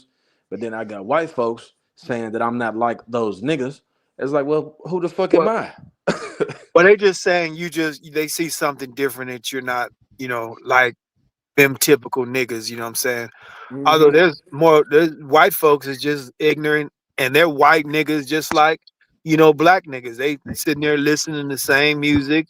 Pants now the white boys' pants is falling. The young white boys, they pants is falling off their ass. They don't know who they are. You know what I'm saying? So all people or all races now have an identity crisis because Hmm. no one is learning their true selves or their true culture. Yep. And that's why I That's what brought I was that. That's gonna why I say. mentioned that. I'm sorry. If you want, I'm sorry, brother, but you were talking about wanting to defend, find yourself wanting to defend your black people. Well, don't worry about that, man. Don't worry about having to defend the race, man. That's not your responsibility. Your responsibility is to defend the truth first, and then and defend yourself. You see what I'm saying? As long as you stand on those principles, man, don't worry about that racial shit, man. Because the truth will bring those that are like-minded around you. You see what I'm saying? Once you put that out front as your moniker, man, as your principle, man, that you stand on, then that in itself acts as a magnet, man, and it will attract and draw others, man, that love the truth and want to stand on the truth to you, man. And So don't worry about it. You don't have to defend a race of people. That's not your responsibility. And that was back in my younger day when I felt that obligation. Now I'm kind of grown a little wiser, but I'll throw something else in the game. It's a book by a brother named Thomas Sowell. Sowell, yeah. So, and it's called Black Rednecks and White Liberals. Mm-hmm. And he talks about the behavior that they call ghetto or niggerish today actually was the behavior of poor whites. Right, from England, Northern England and Scotland. He said, yeah, Ireland too. Yeah, that's where now it took me a minute to make that connection, because when I was younger, those same whites would say, "Yeah, man, anybody's a nigga. Nigga just mean anybody ignorant." But I'm like, nah, nah. But then now we fast forward, we got niggas out here talking about nigga mean king, and nigga come from niggas. And I'm like, okay, if that's the case, come to Arkansas, and when the white boy say, "Hey, nigga," make sure you remember that's mean king. Well, that's southern culture. Who came up with that bullshit? Nigga means king and all that bullshit, man. Who came up with that shit? Probably the Black conscious community. Yeah, I think that's what it was. Yeah. You mean the unconscious community? Yeah. Mm-hmm. And they started to say, and it's a lot of good stuff with it, y'all. Like, we can always try to relate the Naga with it, the niggas. It's always something. I went into the gas station the other day and I seen the Arab. He looking at me crazy. I said, hey, he had a Shiva shirt on. I said, hey man, you ever heard of the Nagas? He's like, yeah. I said, you know what a nigga is? He tried to act like he didn't know what I said. I said, you know what a nigga? You know what a nigga is. No, I don't know nigga. I said, but you know Naga? He's like, yeah, I know Naga. In my land, they are, he basically was saying they was the, I ain't gonna say bums, but they was on the streets and they received donations and they painted they was smoking weed and they was funky. We call them eccentrics. The yogis, yeah. Aesthetics, yeah. Aesthetic, excuse me, yeah. Yeah, they call it, yeah. You know what I'm saying? I'm like, oh, bum in America. Yeah. So, but the niggas over there get donations because they closer to whatever, like the Dravidians, the black caste. Your brother Ali was teaching on them earlier. Hey man, shit. The niggas over here get donations too. They call welfare checks and food stamps. Oh man. Yeah. But there seems to be a place in the Hindu society for people to do that, to be like a mystic or a person that's not has a job just over broke and just do their spirituality, mystic stuff. Whereas in America, it's like, nah, you're a bum, homeless person, you know. But and it's crazy how that flips, you know. The history will show us that how roles reverse. Yeah. But I most definitely didn't come to bother you guys. I really just wanted to chop it up because this was one of the first lives where I actually felt comfortable enough to talk, because I know it's been some characters on here. Yeah, obviously, yeah. These are the brothers I told you about when I first met you, who I used to build with all the time, like 10 years ago. I think I mentioned them to you. I had to. I always tell everyone about them. And then like thanks to just, I don't know, man, I'm just so happy that they've been here the last couple of days, because literally talking to them, Brother Ali and Brother Supreme, like, it changed my life for the better. You know what I'm saying? Just critical thinking, math and science, man. And This is I truth. came across some brothers as well in my heyday. I never really went the full way because I can't count fast. But I see this video you got. That's that when the That rocks Naga. cry out. Right. That's an Right. awesome video, and he says a lot about the effects of slavery and the return of the Buddha or Maitreya. Yeah. You look at the Buddha's hair, has all those coils and whatnot, like the carbonated hair, the nappy hair. Yeah. Bantu knots. And on that same video, there was a section on there where he said how the walls told the future. And there was a section where he said that the black man was chilling with his girl on a Friday, smoking blunts, playing trombone. And he was saying that was the representation of the nigga. Now, I heard you. I don't mean to cut you off, but I heard you mention something about the effects of slavery. The effects of slavery on who? well, in that video, he kind of related it to how the eyes project. So maybe, and I had to watch it again, but originally he was saying since we come out of slavery and we was Who's we? No, wait a minute. Now stop right there. Let me stop you right there. Who is we? Who came out of slavery? Who held you as a slave, brother? What plantation was you on? well, I wasn't on one, but Okay, so you were. So there is no we. There's no we. Correct that. But I can say my fourth great grandmother traveled the transatlantic slave trade, and I got her census, and I seen she's from Ghana. I know who her daddy, her mother. I know how much she was sold for, her kids, who they were sold to. I can't say So she was a slave. One ancestor of mine, yes.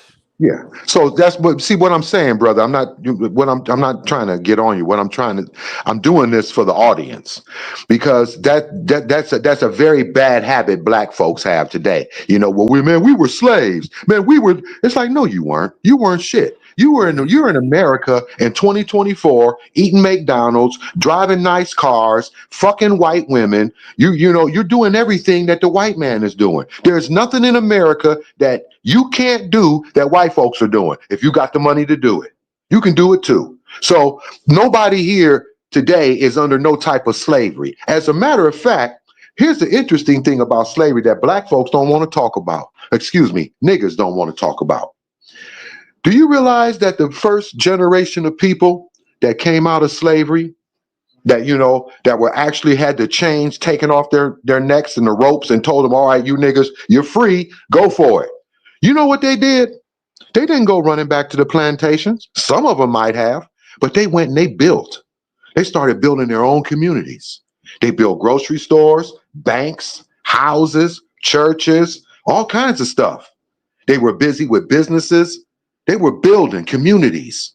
You had a Black Wall Street eventually at one time from them building in America. This is what this generation did coming out of slavery.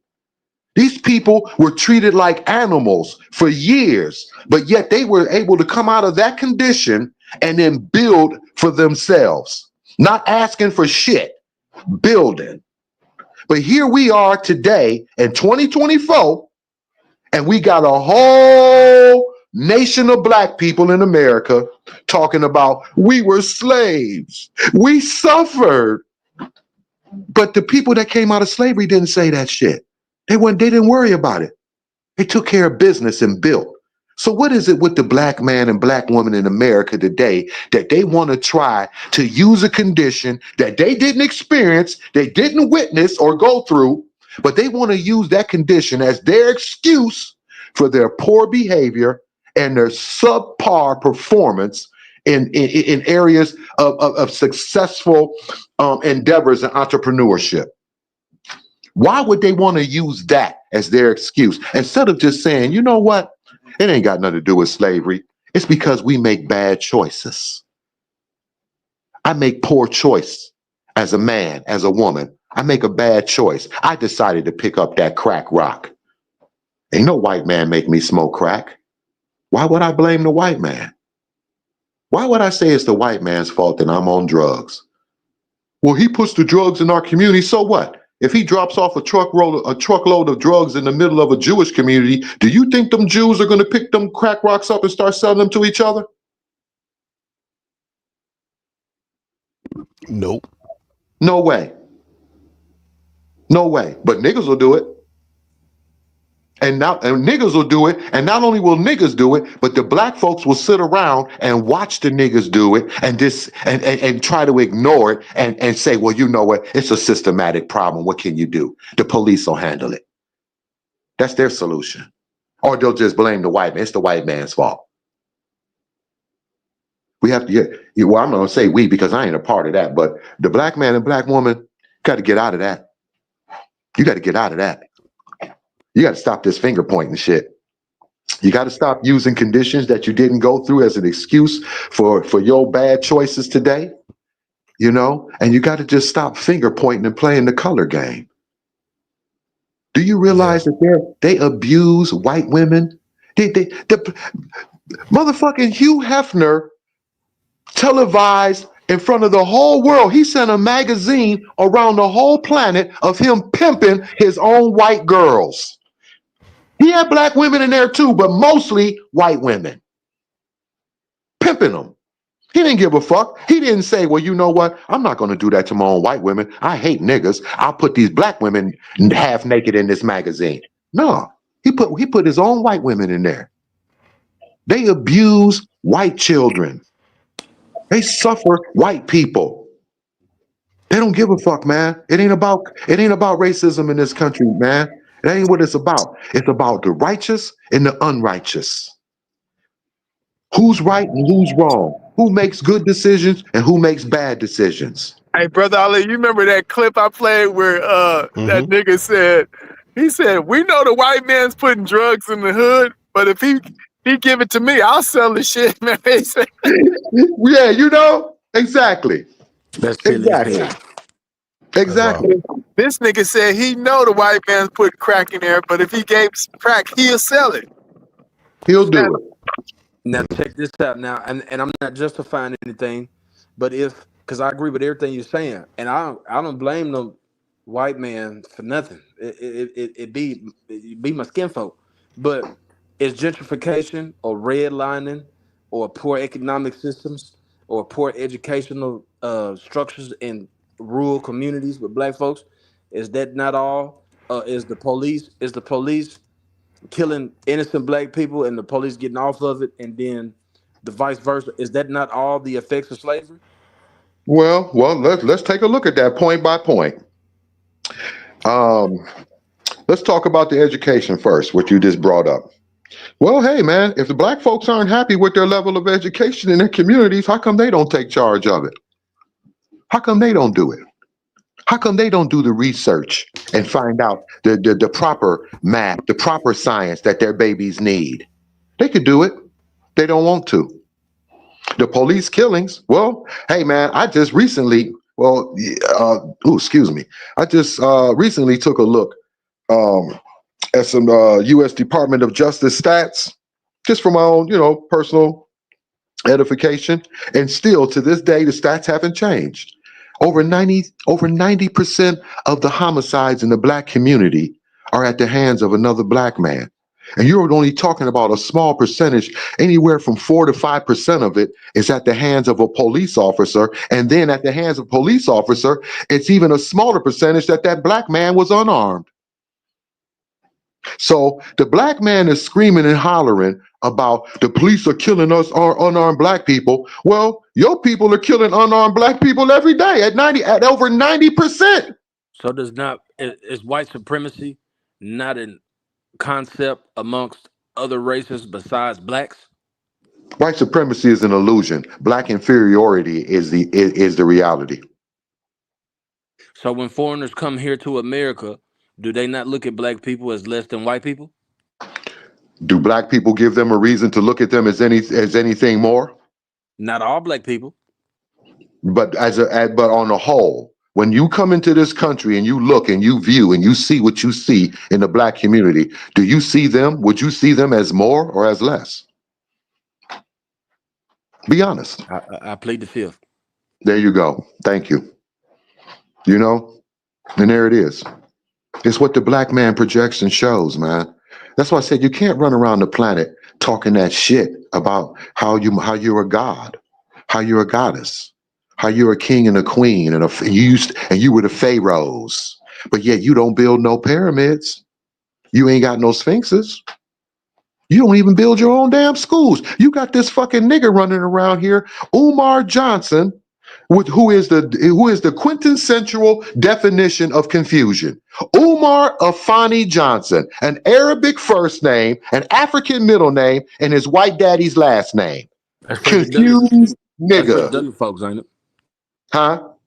That's Frederick Douglass folks, ain't it? That's what he say. And the great grandson of Frederick Douglass, he always says. You know, but here's a nigga that's been hustling for years. Talking about he gonna open a school. He ain't open shit. He's been in a position now. He's in touch with enough black people with money where he could have been did it. Shit, even Jalen Rose opened the school. Shit, LeBron opened the school. Huh? Didn't he have a GoFundMe? Yeah, man, he was hustling money. He was living off that GoFundMe. He was looking like he was on some drugs at one time on the cool. Man, Umar hustling like a motherfucker. But Bro, once again, though, you've been teaching on him since I've known you brothers, bro. You Yeah, got like 10 volumes on him. Before Man, all these people jump on the bandwagon. Umar, Hamburger Hemet, all of them, man. All of them Reverend niggas. They Phil, all hustling. Polite, They nigga. Who was Hamburger Hemet? You talking about Bobby Hemet? Yeah, Hamburger Bobby Hemet. Oh man, you didn't did it. That's how I found him, bro. That's how I found these brothers. Hamburger I was looking for Bobby Hemet. Hemet. The man with no neck. Hamburger Hemet. Why you do? Oh man, come Look at on. Brother Supreme. Go ahead, Brother Supreme. Give us What do one. you think about Bobby Hemet? You know, What do you think here's a about nigga- Bobby Hemet? This Rest in peace. nigga spends his time sitting in front of the people getting drunk, talking about this libation. The fuck out of here, nigga. You swallowing that liquor. Oh man, not Hamburger Hemet. Remember that angelic shit he was making money off of? Some kind of somebody bring you money. Nigga, how you gonna collect money to bring people money? You know what I'm saying? See how ignorant people are? How's a nigga gonna collect money? You gotta buy his products for you to make money. If he needed this shit, he would do it for free. I mean, if it was really working like that, if it was some angelic thing where you were able to attract money to you in abundance, then why the fuck you gotta pay him for the product? Yeah. Right. It's just like the TV. It's just like the late night church shows when they give you the sermon and they say, for a small donation of $666. Man, listen. Hamburger Hemet, man. Hamburger Hemet. Hey, brother, manifestation. You got to play Kearney Thomas with the prayer handkerchief. Oh yeah, And I got you. He be like, what he saw like the fucking Isley, but no, he looked like the Ronald Isley or something. He be like, woo! You gotta play that one without it. But anytime, yeah, niggas don't think, man. Anytime. That's why. Oh, go ahead, brother. Oh, I was gonna say, man, listen. What's his name? Kearney what? Kearney Thomas. Pastor Kearney Thomas. What'd you say, Brother Ali? Man, listen. Anytime that you have a nigga that's willing to stand in front of you and try to impress you with a bunch of big words and all this metaphysical science and metaphysical math and, want to talk to you about the beings that were here and all. Listen, man, we don't want to hear that nonsense, my man. Okay? If you want to start talking about aliens and all that old off-world nonsense, man, have at it. Go do it, but go do it away from me, man, because you can't prove none of that bullshit. You're using it as a hustle because you know that big words impress small minds. And those are all, a lot of them are small-minded people around you. For sure. There goes Kearney Corny. I call him Corny Thomas. With I've seen this nigga before. Hey, play him talking, bro. For you, just like this. Pain. I don't know what it is, God. Supernatural miracles that happen for you. I'm getting ready to take you into the service. You're getting ready to see miracles happening right before your eyes. Sick bodies are being healed. Pain instantly leaving that body. Let's log on to our website, order the red blood of Jesus handkerchief, and watch God work a miracle for you just like this. My hip deteriorated and say I need a hip replacement. A what replacement? A hip replacement. And you're hurting right now? Yes, I am. You sure? Yes. Look for the pain right now. What? It's left. No fooling. This is almost too easy. How many know Curtis Thomas is not a healer? God's the healer. God's the worker miracle. What you got this stick for? To help keep my balance. You won't need it no more. Now I want you to move that hip. Take it to the east.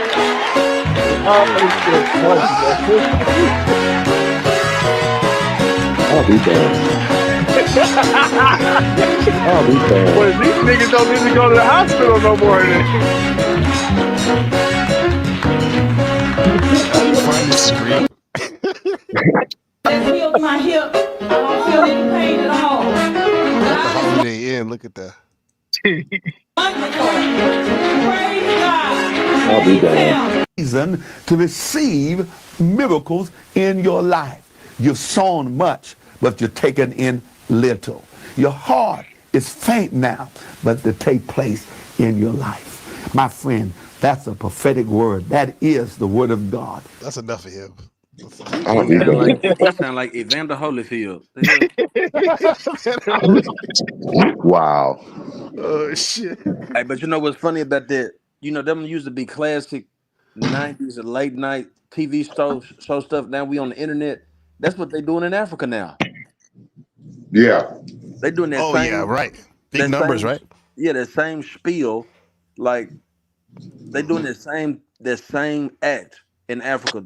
You can see that now. Yeah. Especially Nigeria. Well, they were kind of running behind the times in Africa because you still have a lot of African spirituality and tribalism, you know, that they had to try to break through and, you know, try to convert them niggas over to. So it took them a little while longer, man. So they're kind of playing catching up to where, you know, the black man and black woman in America are at. You know, they're completely gone here. Yo, check this out. This is a church service in Africa. Let me see if I got this one. Oh, there you go. This woman is really feeling the spirit or something.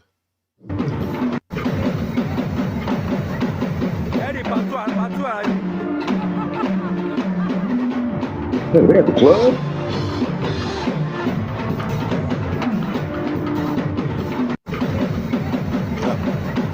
This in church?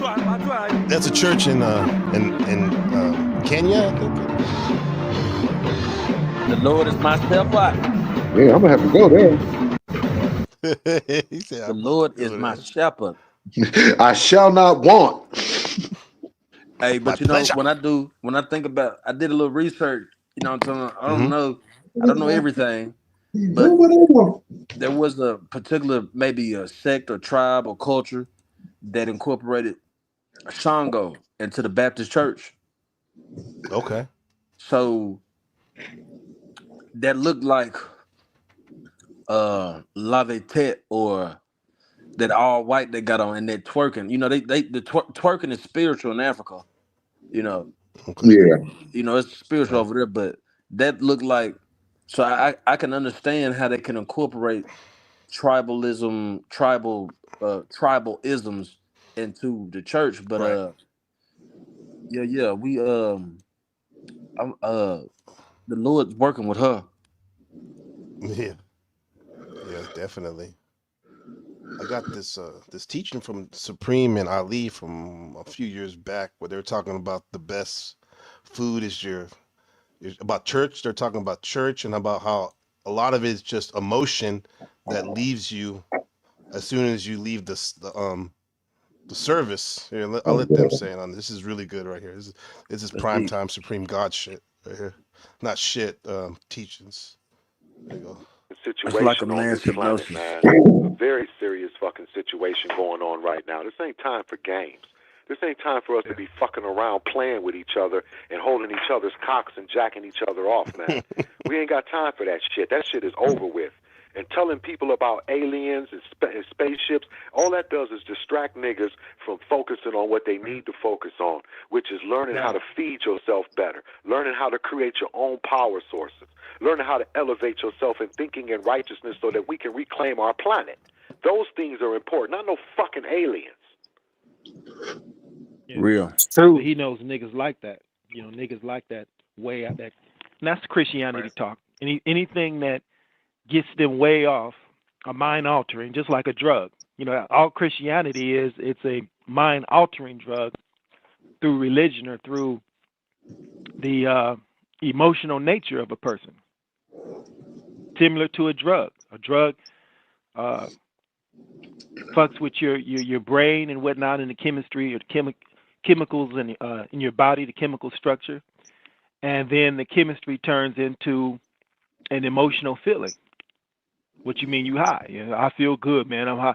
Although that's triggered from their psyche. You see Much love, Lonnie. Thank you for coming by, brother. Leopard Print, we see you. That's just, I remember that, but You remember that shit? that's a clip. Yeah, I remember that That's a too. great clip to put Yeah. together, on. I'm telling you, man, you make it easy for me, bro. You guys have set me, you make it easy, bro. You just told me the lob, we'll make a video. That's praise dancing, right? Look at these guys. Going ham. Ham bone. That's just, you know, we had to have a topic on. What's that, Brother Supreme?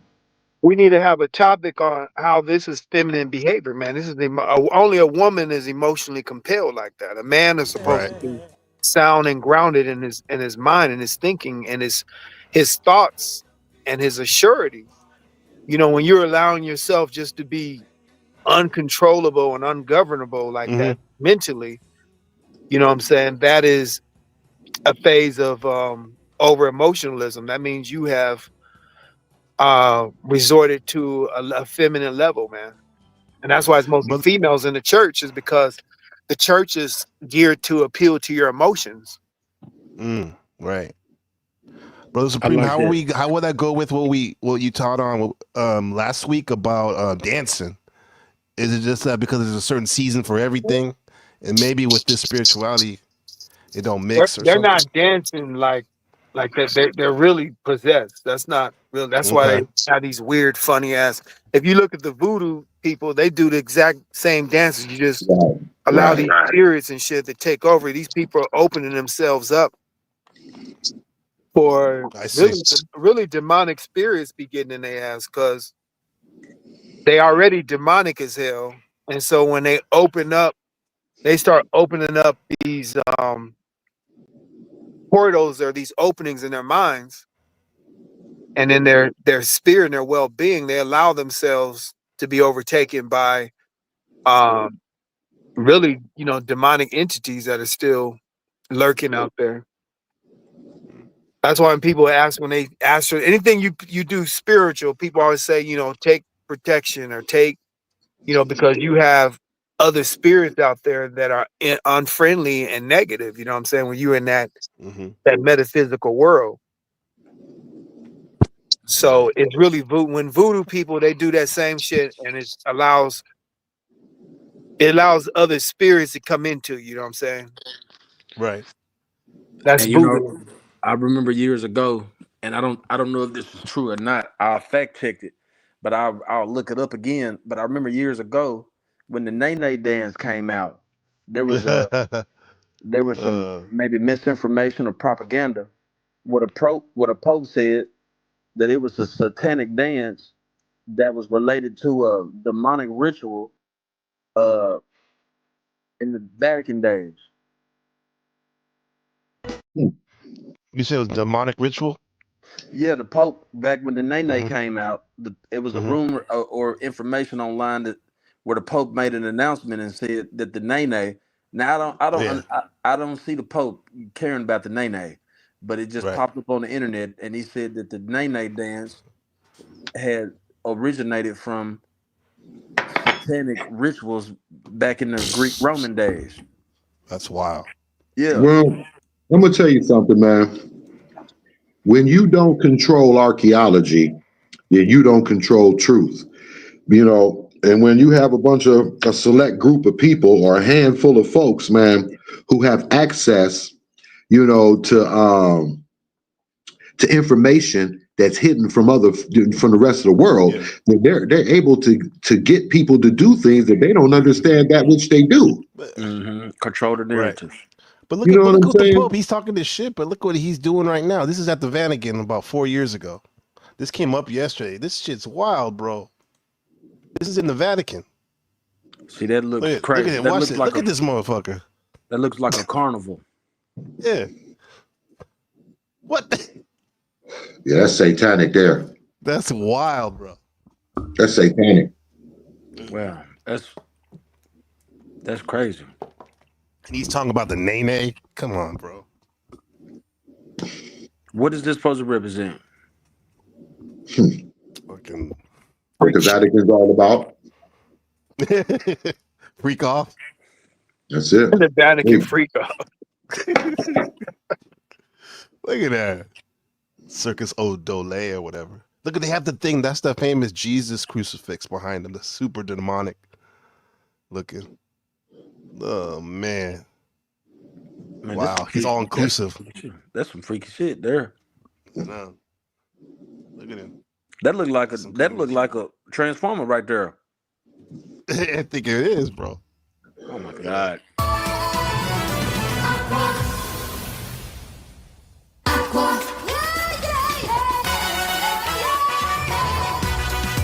Oh my God.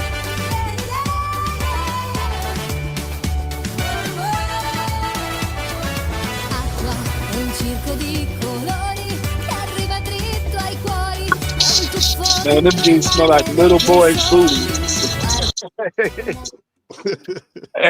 Everybody on that floor, them Cardinals, they smell like little boy booty, man.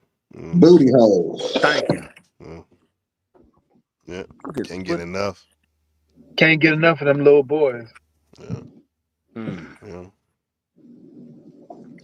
Like I said, you don't know, man. All this could just be all a replay, man, of something that took place, man. You know, and times before we were here. You know. It seems like it sometimes, brother. Like almost like deja vu constantly, as it gets weirder and weirder. Because the outfits the women got on, they look like the outfits that women wear at the Caribbean carnivals and the yes, Louisiana parades. Mardi Gras. Yeah. It looked like the Carabana. Yeah, it's the same. It's all the same. All that is Caribbean Mardi Gras or festival. They want to release all the lust they have before allegedly they go into Lent, where they're supposed to be pure and all that shit. Yeah. Saturnalia type. Right. That's the Christmas tree. The Christmas That's tree's Nimrod too. Go ahead, brother. Yeah, it said the Christmas tree represents the tree of life, right? And then them little ornaments, them little apples and little things they put on there look like fruit on a tree. That's supposed to represent the forbidden fruit. Yeah. What about the evergreen tree with the Moors? The who? Evergreen. The evergreen, the Christmas tree that on the Moorish flag. Oh, I don't know what the fuck they into. Although, I mean, it probably came from them niggas. You know what I mean? Although, man, the Moors is just about, they say they're conquerors or whatever, and fuck, a lot of that shit started with them. The Moors. We talking about. You think the white people was the first conquerors, taking people's land and enslaving them? Go check out the Moors. They was, that's how the Mexicans came, because they were mixed. Mexican means mix. And that's with the Moors conquering Spain or the Spanish people. And they was fucking their women and taking over they land. Yeah. The Moors. Yeah, that's where my family's from. They went from Spain, Basque Country, and then years later they went to Mexico, and then my great grandfather was a president over there in the 1915 before he got assassinated. Your grandfather was the president of Mexico? Absolutely, yeah. Oh, Venustiano Carranza. Bro, you are the Blaxican. Exactly. That's why I'm the Blaxican. Yeah. Yeah. Oh, right there, bro. Because wasn't the first the Mexican the first president. Mm-hmm. He was melanated. You know, the first. Well, yeah, that's before my great grandfather was Benito Juarez. He was a mestizo. He's basically original person, like a native, mostly a native. You know, not mixed with Spanish. Yeah. And see, I that wasn't him. No, my great grandfather was straight Spaniard, European. I always heard the word Mexico meant child of Africa, and my neighbor baby is Benito. But yeah, Mexico means child of Africa. I heard. That makes sense. Yeah, there's a lot of negritos there in Mexico. To this day, certain parts of Mexico. Yeah. I remember Brother Ali. He told me he's like shit. You're Mexican and black. You original person. Yeah, still melanated, original. Yeah. Yeah, the Mexicans don't like to claim that the black and Indian. They like they don't. Claim the Spanish. They like claiming the know. European in them. Right. Yep. Puerto Ricans do that too. All the Afro Latino people, a lot of them do that. I'm Spanish, nigga. You speak Spanish, but you ain't Spanish. Like I literally know that. Like my family's from Spain. Wouldn't that be an effect of slavery? Absolutely. Or white supremacy. What's that? When you have, like in the Dominican Republic, you have the Haitians and Dominicans, but they don't believe they come from one island. Or you have certain Hispanic cultures, like the Puerto Ricans, the Boricuans. They align themselves with the Portuguese Spaniard aspect versus the African, and then they believe that they're not black, to the point where they say, "Oh, I'm not one of them." Isn't that an effect of slavery? Couldn't that be considered an effect? Not necessarily on black people, but on in the world. Mentally, it is. Although mental slavery, like Brother Ali was saying, it's a choice. I mean, all a nigga got to do is read. And I say, well, you want to hide something, hide it from the book. Just look at the Bible. All the shit that's in the Bible. There's purely incest justified in the Bible. If you don't believe it from the Adam and Eve, then Lot definitely had incest with his daughters allegedly raping him, or David murdering a motherfucker for a chick. You know what I'm saying? For another nigga's wife. You know, all that wicked shit. But a nigga don't read, so he just listen to Tassa or the house nigga on the rostrum, and you know, he don't question nothing. None of these guys you can question any brother here on the panel, and we'll answer questions. No pastor has ever answered any questions. It's almost illegal to ask these niggas questions. Yeah. You say their head's going to be rolling down the Brother Supreme. You shared last week that the preacher's head's going to be rolling down the down the aisle, right? Yeah, people are waking up to the bullshit, man. I mean, they don't have no choice. You know what I mean? That little white Jesus bullshit, or even the black Jesus is bullshit. If they don't have a real living God, or real living guide that can only guide them, all a being could do, or even another God could do, is in touch you with your God within you. You know what I'm saying? I'm the supreme being. I don't, you know what I'm saying? I'm a real being, you know what I'm saying, here. Although I'm here to change things and to free people and to connect them with their inner G, or their inner God. You know, I've decoded all this. Jesus, G is us. When they say, let us make man, you know, God is us. Jesus is us. The G is us. God is us. We are the inner G, the inner God. So we're going back to the us. You know what I'm saying? Mm-hmm. I'm with it. Absolutely. You know, I was thinking about what the brother said too, you know, about the differences in those people down there with all the Hispanic stuff in those islands in that area. But, you know, if we go back to the story of Columbus, or the story that's been told to us, is that when Columbus, he didn't come to America. He went down, you know, into the islands in the Caribbeans. But anyway, he ran across the people, the first tribal people he came across was the Taino people, Taino, Taino. Right. In Puerto Rico. And it was said that the Taino people befriended Columbus and was asking for Christopher Columbus's help because they were having issues with other tribes on the island that were warring and enslaving them. So, you know, what you had, even today, you got Haiti, Jamaica, Dominican Republic, Guatemala, you got all these areas and all these people that claiming to be this, that, and the other. But before Columbus and before all that slave trade talk, you still had tribes and nations of people, even right here in America, there were different nations of people that were warring with one another. You know, they didn't see themselves as the same people. You know, this is our nation. We're the Cherokee nation, you know, and that's the Choctaw nation that are up north. You know, we ain't the same people. And now, when you bring that up, it made me think, like, I wonder if they were talking about the Caribs, the Taino people. Yeah. I The wonder if, Taino. I might be saying it wrong, Taino.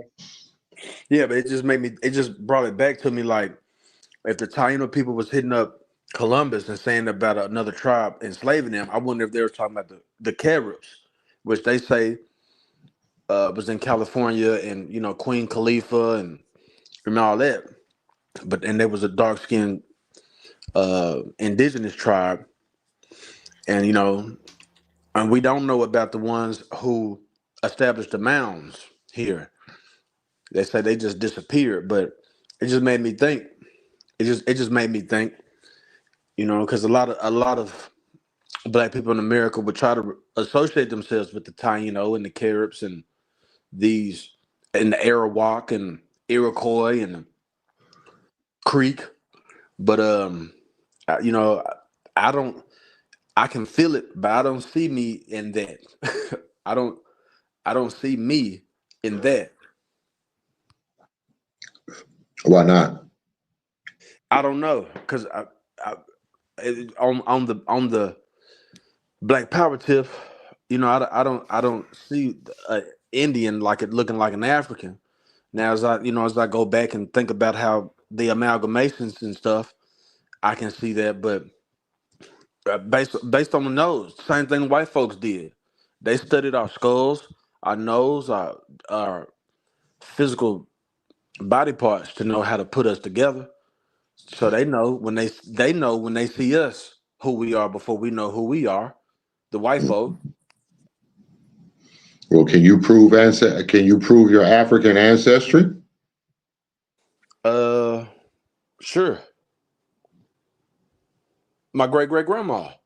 Okay, that's right. You said that earlier. We said Ghana? Yeah, she's from Ghana. And I got, like I told you, I got the census. I know her brothers and sisters, how much they were sold for. Now, only thing I don't have is the original name. You know, the name that they have is the name of the people who enslaved them. Hey, Coop, do you think that she was sold by other Africans at one point, like in Africa when she was in Ghana? I believe it's possible. I believe it's possible.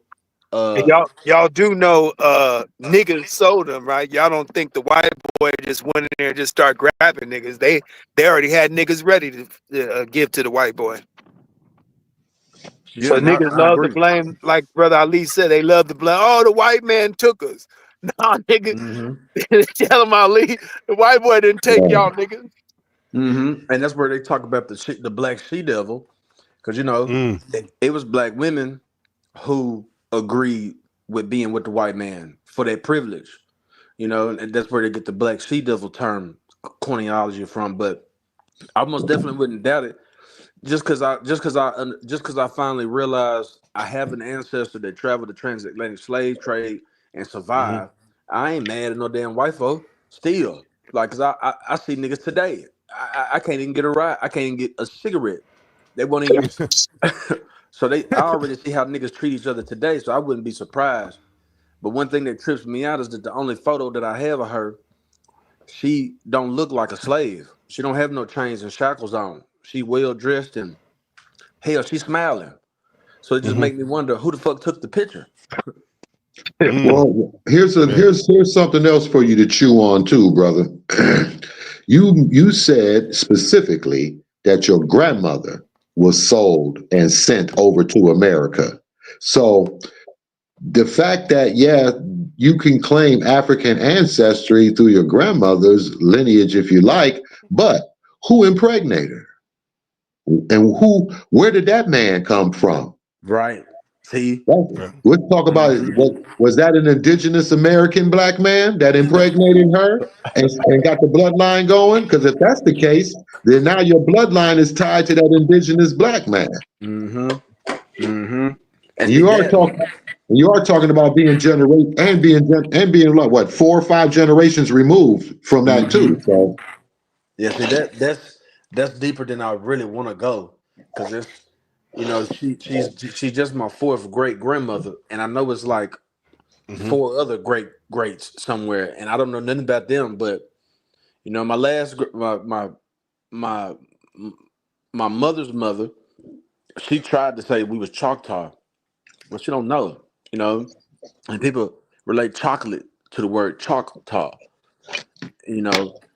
because the Choctaw created chocolate. Well, they had something to do with chocolate, like Mexicans did. And then where I'm from, in Arkansas, we had the Toltec mounds. I knew about the Toltec mounds before I knew about a Washita Dugga Damanya. You know what I'm saying? I knew about the Toltec mounds from my people before I knew about some indigenous Atlantean Olmec Toltecan civilization empire where people just disappeared and don't nobody know where they at. But I get it. I rock with it. One of my teachers, so to speak, introduced the concept of having 2 titles, sui juris and sanguinis. Just a bloodline here in America and a bloodline of your ancestors. I guess it's called droit, like a dual citizenship, where you have a title to the land here and you have a title to your ancestors. So it's almost like we have that capability to be from both because it was all one. That's just a little understanding for me.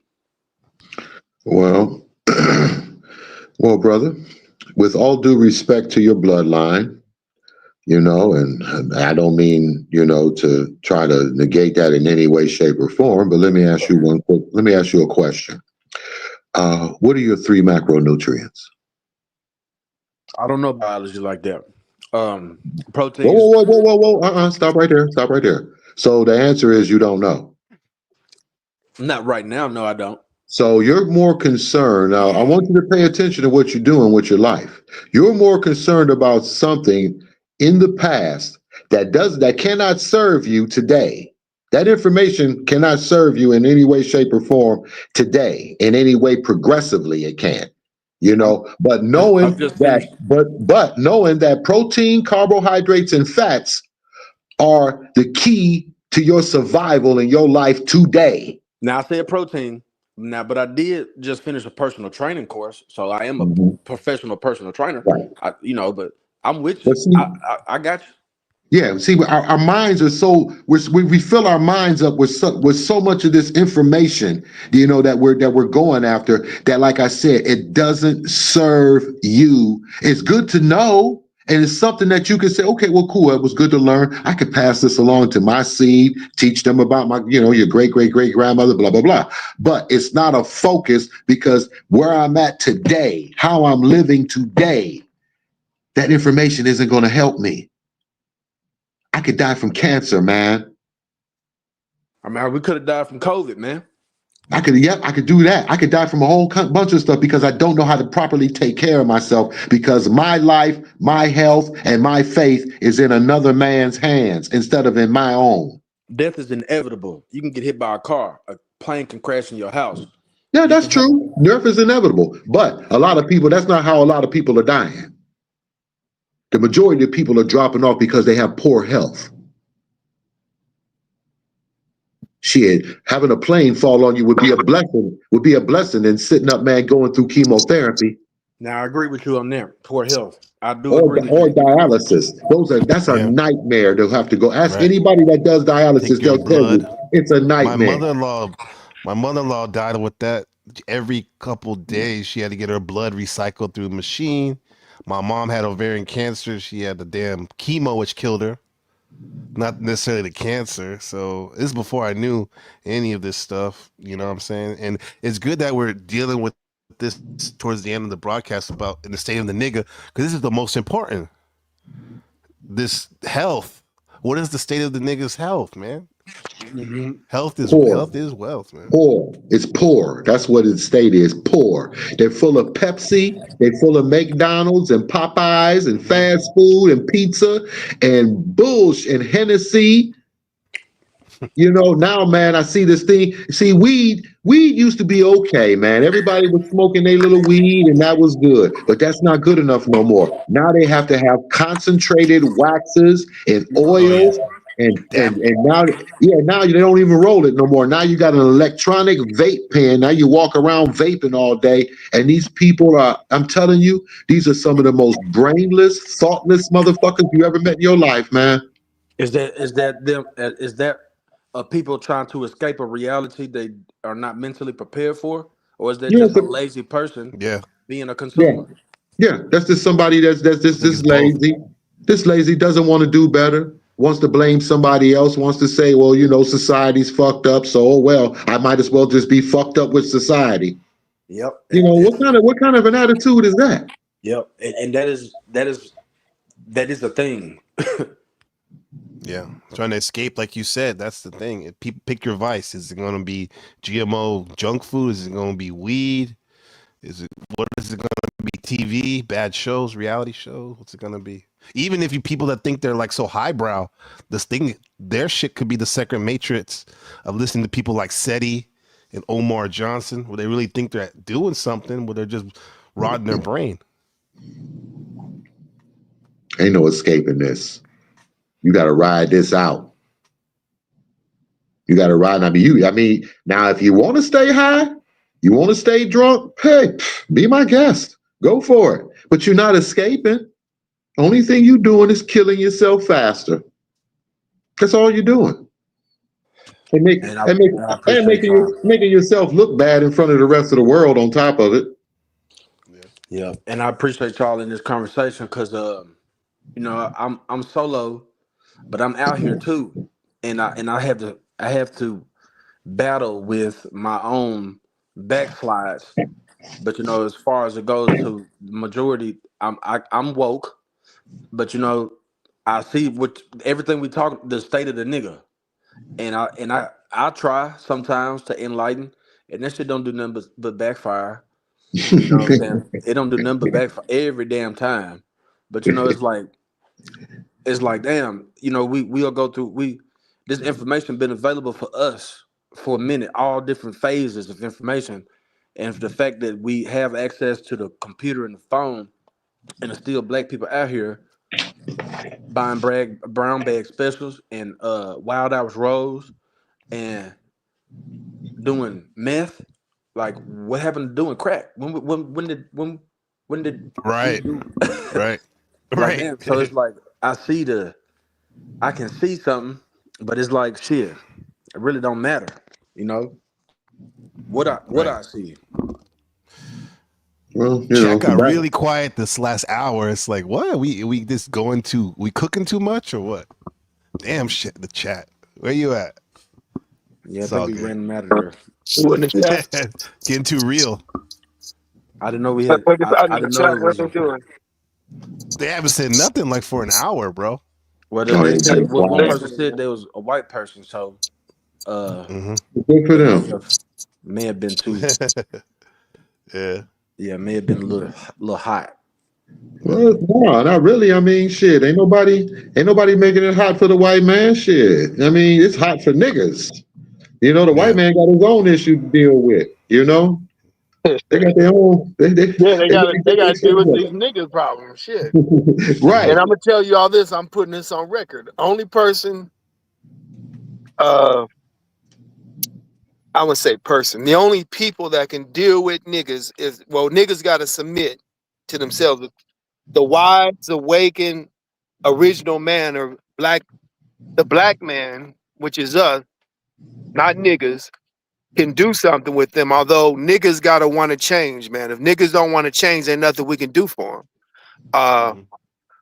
So there's two ways out for a nigga, and it's probably gonna be the second option. That's getting in touch with and learning from the real gods and the black man that's awoke here today, or we got to pull the plug on these niggas, man.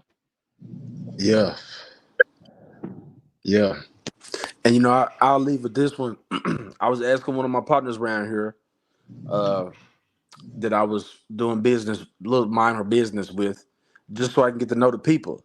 And I asked him, I was like, hey man, why you think the brothers, the niggas, why you think they don't be caring about spirituality? And I said that to him, and he associated the word spirituality with niggas in jail that's Muslims.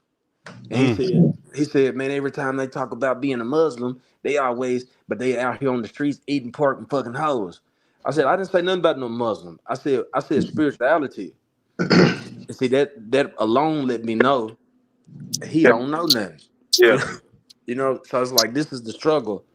Because just because a black man is spiritual and talk with a certain demeanor, that don't mean he a square jawed, stiff necked Muslim or Muslim. You know, that don't, and just because he's stiff necked, that don't mean that he ain't being clear and direct in the message. But that, like y'all was saying earlier, a nigga don't want to hear nothing. Spirituality is like when his brother was talking about, the proteins and different things.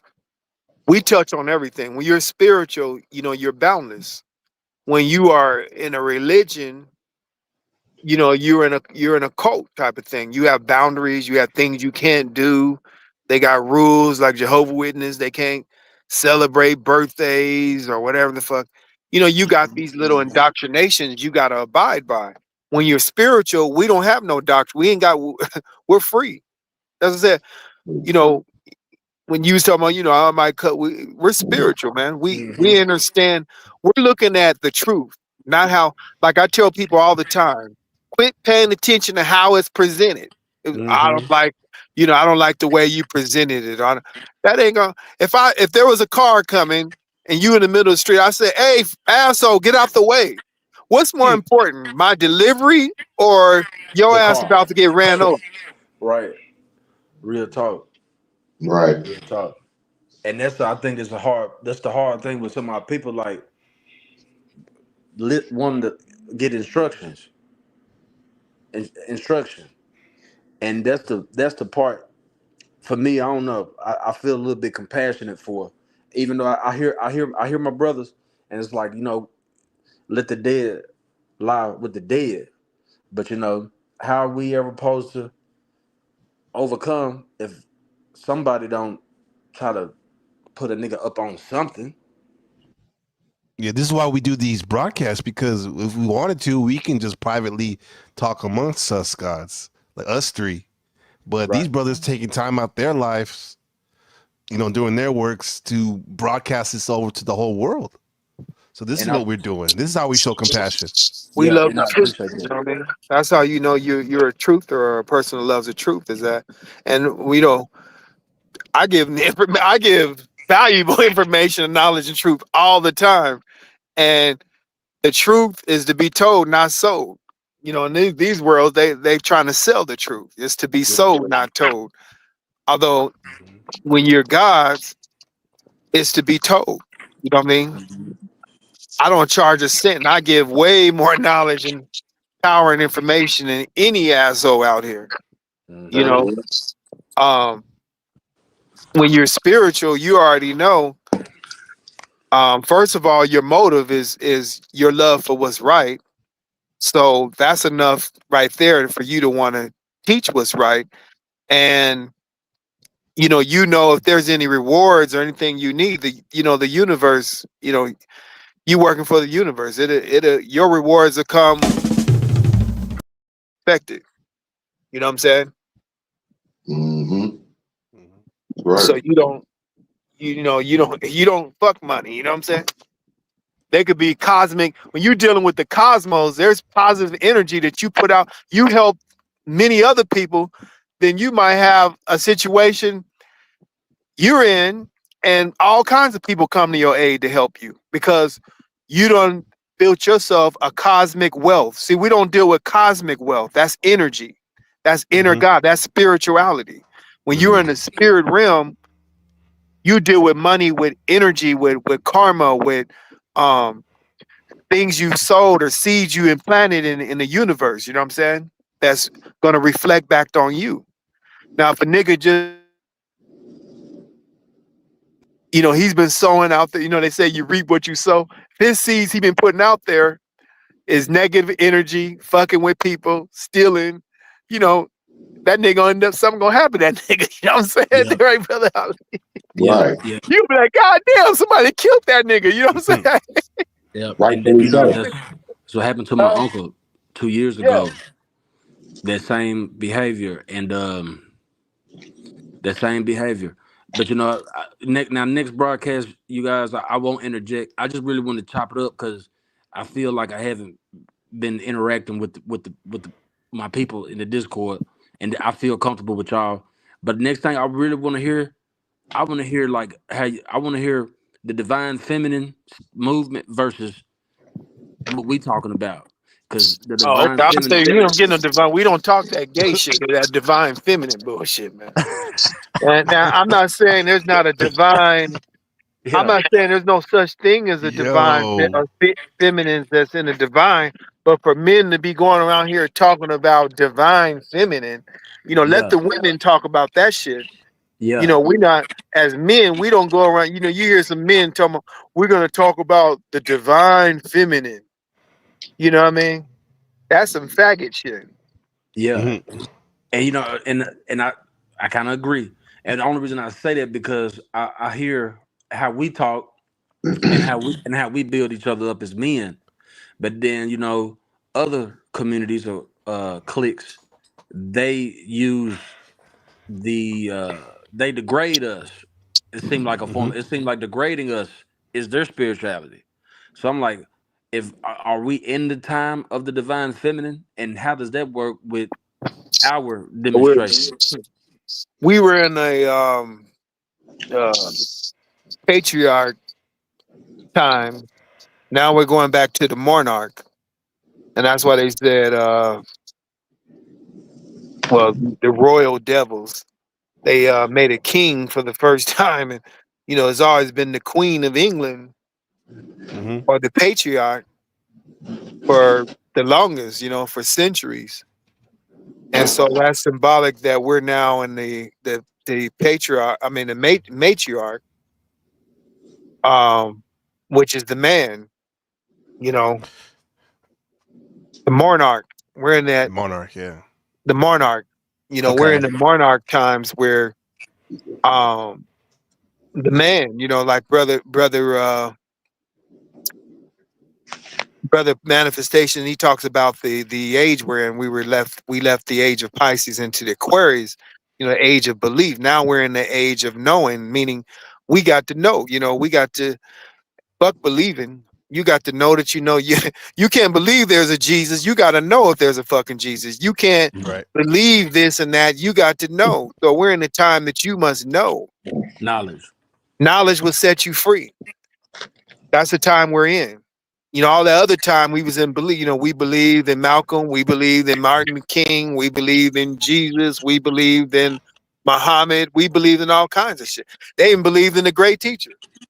They should have been, they, like I was saying, they believed in his son, Wallace, when he took over. Mm-hmm. You know what I mean? People believe. If they were knowers, then they would know what their teacher taught and moved out on it.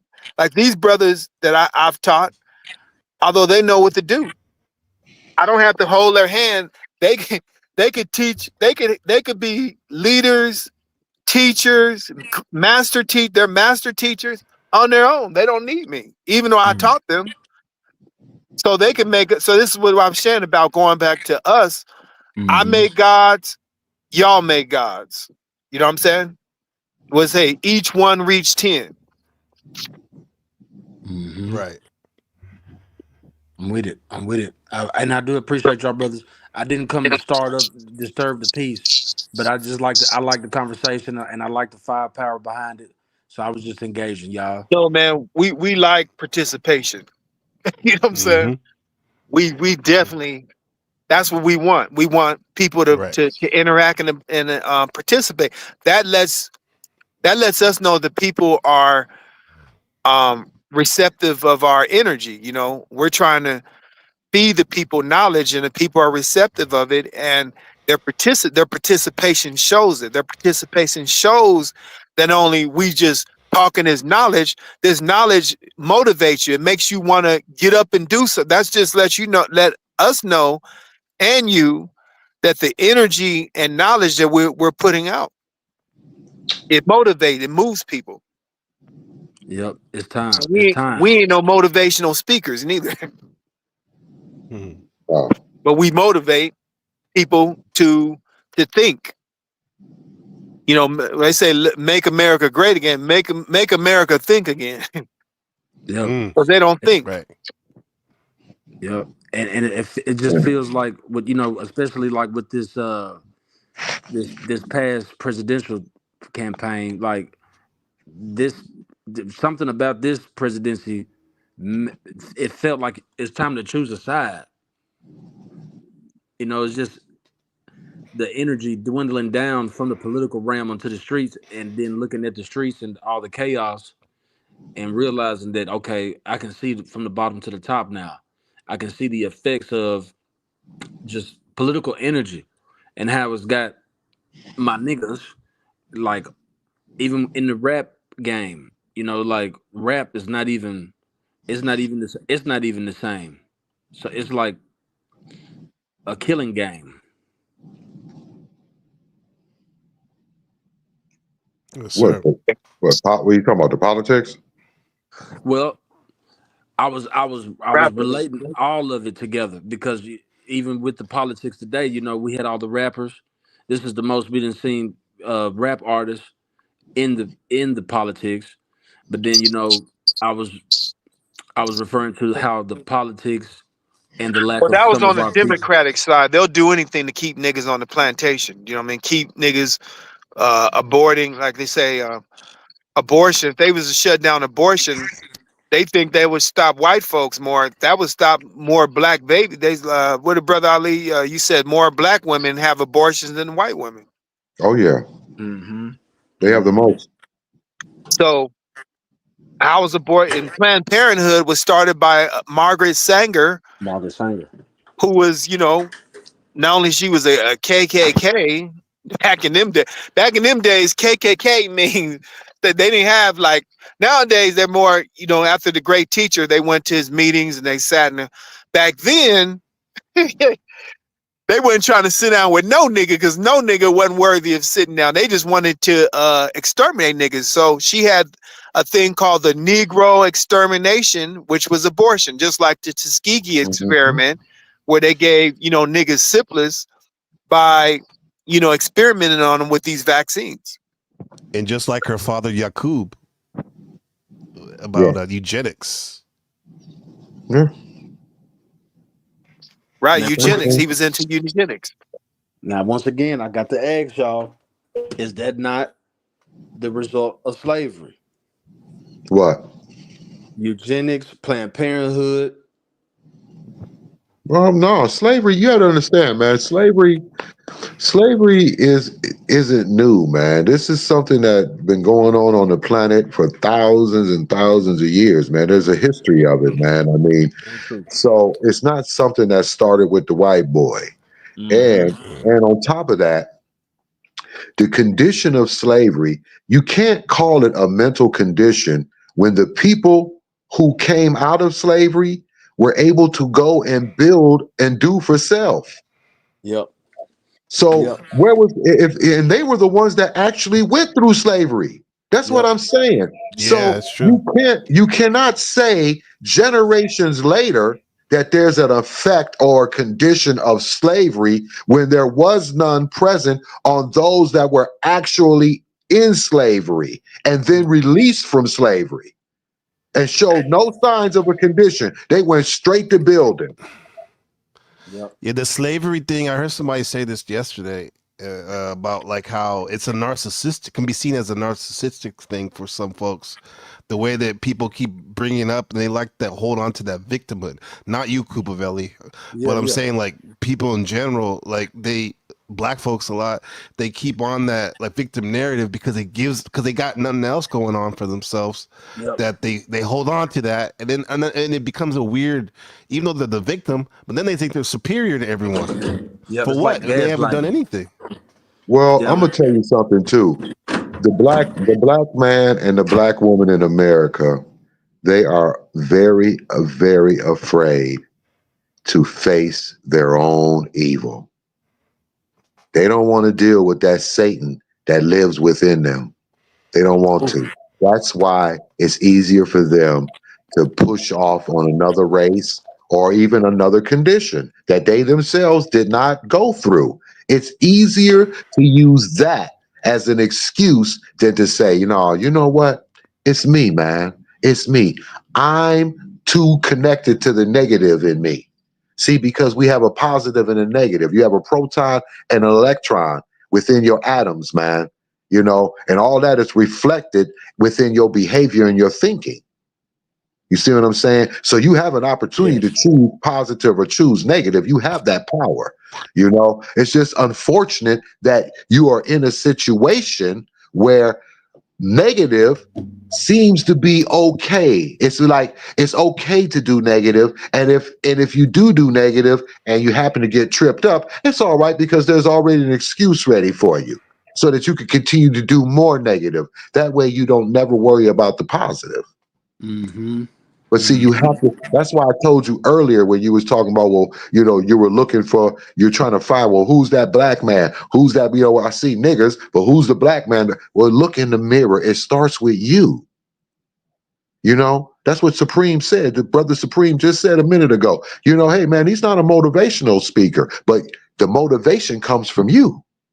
You motivate yourself. It's not his job to motivate you. It's your job to motivate you. He just puts the truth out there. He gives you the absolute. You take the absolute and do what you will with it. You see what I'm saying? Yes, sir. Yeah. Yes, sir. So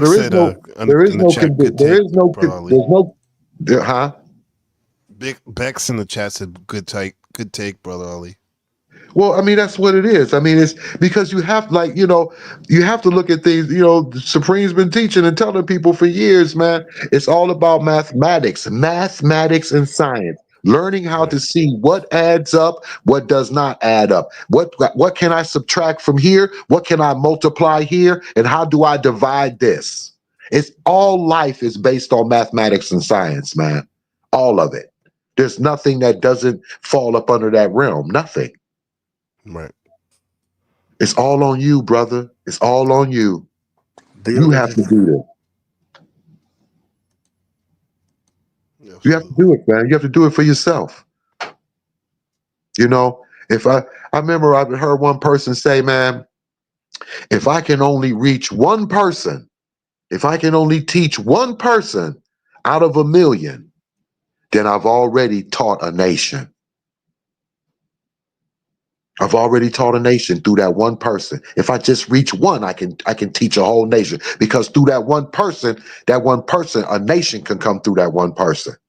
he'll take that message and run that message through his people, through his bloodline, what you give him. So, and don't worry about trying to reach the masses. The day for reaching the masses is over, man. You know, Martin Luther King, Malcolm X, the Honorable Elijah Muhammad, everybody, man, everybody and their mama, man, that played that game. You know, let's wake up the masses. Let's wake up the masses. It ain't about that no more. It's all about putting the absolute out there and letting them wake themselves up if it's meant to be. And all the men had followers, you know what I mean? Yeah. Especially the great teacher, I would say, he never really wanted followers. He told the original man who he was, that he's the Asiatic black man, you know what I mean? The maker on the cream of the planet of God of the universe. You know what I'm saying? Although the niggas still wanted to follow, even after he passed away, they all think he coming back on the mothership and all this bullshit. Yeah. Right. Brother Supreme definitely resonates with Master Farad Muhammad. New. Well, Brother Supreme always kept it simple over the years. You know, you never ever listened to Brother Supreme's podcast and he's on there talking metaphysical shit and, you know, trying to, you know, breaking out the dictionary and trying to impress you with a bunch of big old long words and a whole bunch if he of did nonsense. talk metaphysics, he made it in a way that we can understand in the here and now. Practical. Plain and simple. You know, that's what's powerful teachings. Yeah, it's plain and simple. That's how the great teacher taught us. He made it so simple. He said it's so simple food couldn't there. A man with a 4th grade education knew to do for self. This how simple and basic this is when you keep and math is simple. The reason why you are to teach or to communicate things on its simplest form, to make it simple and power packed. That means the person that understands it, they get the knowledge, it has power to it. If it's complicated, it's not worth the fuck. It's not power. It can't be applied. So when you're dealing with mathematics, when you get all these fractions and everything has a formula in it, and in the formula, you're to simplify things, to not make things complicated. Mm-hmm. That's why to make a car, to make a building, there's blueprints. There's a formula of doing that. They all have to use measuring tape and measure out different measurements, which is math, different square feet, different all types of different architectural materials that they need that deals with mathematics, and they have to keep it simple. They keep the form. That's why you don't see any fucked up buildings. And if they do, they got to tear it down. But there's no building, ain't nobody gonna spend any money on that's fucked up because they're using a formula. There's no car. Well, they have recall cars, but all the cars, how the first person made the first car and he kept it going for hundreds of years down there now. Is people have been patterning off of that formula and even try to build off of that formula. They try to, you know, enhance the technology. Although this is what a formula is, it continues on. When you are teaching your children, you're teaching them about life or a formula, you're passing that on down. And that's how all these things, all these technologies that we have, they were invented hundreds, some thousands of years ago, although the formula is passed down. So mathematics has always been here. That's why the great teacher said math is as old as God himself, because it always has been. And we've always been. No birth record. No birth record or end. So that's the 1 and the 9. Remember, 1's the beginning, 9's the end. So 19, Alpha Omega, the number 19. 911. The 9 is the end, and the 1 is the beginning. When a person say 911, that's an emergency. That means it has emerged into an urgency. So you got to emerge urgency now. So you got the 9 in front of the 1, which means you're at the end of something. It could be your death. It could be a transition that you're going through now. You're going to have life changes happening. You got to change your diet or change your lifestyle or something that's urgent that has merged that you got to change and attend to is where you get the 911. That's funny because today just on some personal stuff, going through what I'm going through. I said I was gonna put my phone on Do Not Disturb for 9 days. I just said that today. Like I did. That's why I'm on here tonight because I'm on Do Not Number. Disturb. Yeah, Right. I'm on Do Not Disturb. I'm chopping it up. I'm making music. I'm being productive. I'm reading. I'm studying. Do Not Disturb 9 days. And it's funny you said that because it's just when I've been on. And I hear y'all brothers. You know, I had an educator one time. I just never went the full route into the nation of God's on earth.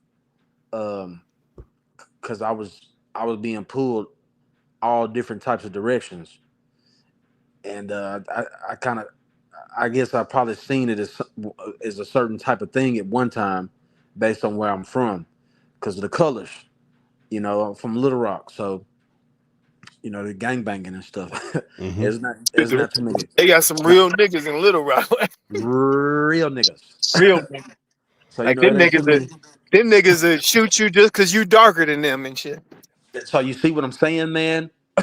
This is why I'm asking y'all these questions. Wasn't no gods there, not too many, but I came across a few on the long run, and I end up connecting with one down here in Texas where I'm at now.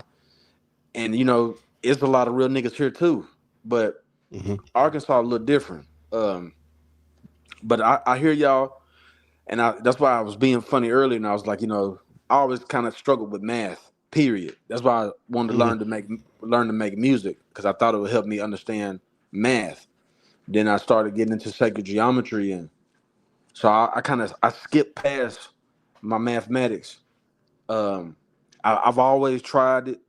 My rap name is Coop. I tried to knowledge overstanding power, you know, but Yeah. I never really had a group of brothers to like build with on this level. Yeah, I never did either until I did. Like you, I was on the other end listening. I just called in one day and got blessed. Well, don't overstand, brother. You could fall. You know what I'm saying? So yeah, you know, Dr. York started brothers on, because when you speak things people don't understand is we speak a language. Language means lays with you. And in this language, you know, English is a bastard language. It's got Spanish in there. It's where you got Negro means negro. In Spanish, it's got Spanish and other languages because it doesn't have its own language. It is a bastard language mixed of other languages. And so in this language, because of the bastard language, there's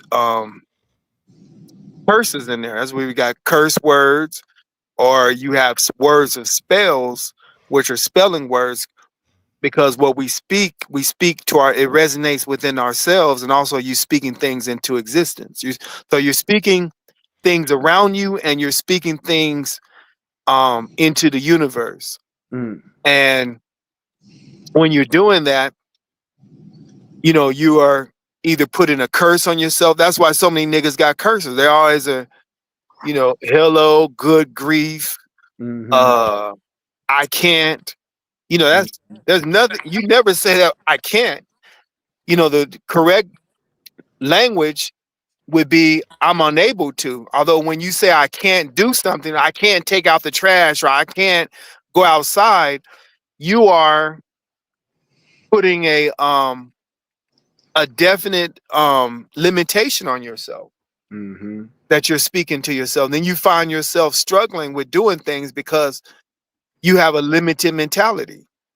You're saying what you can't do, not I can do it. I'm just not doing it. I'm unable to do it now. Although I can do it. I can do this. I can do that. When you start saying that more, your energy, your God energy will resonate on a higher frequency, because now you're not counseling out things. You're actually building things. You're saying, I can. You're accumulating. So you're accumulating energy and wisdom by saying I can instead of I can't, where you're stopping your wisdom and energy. Self-talk. That's why self-talk is important.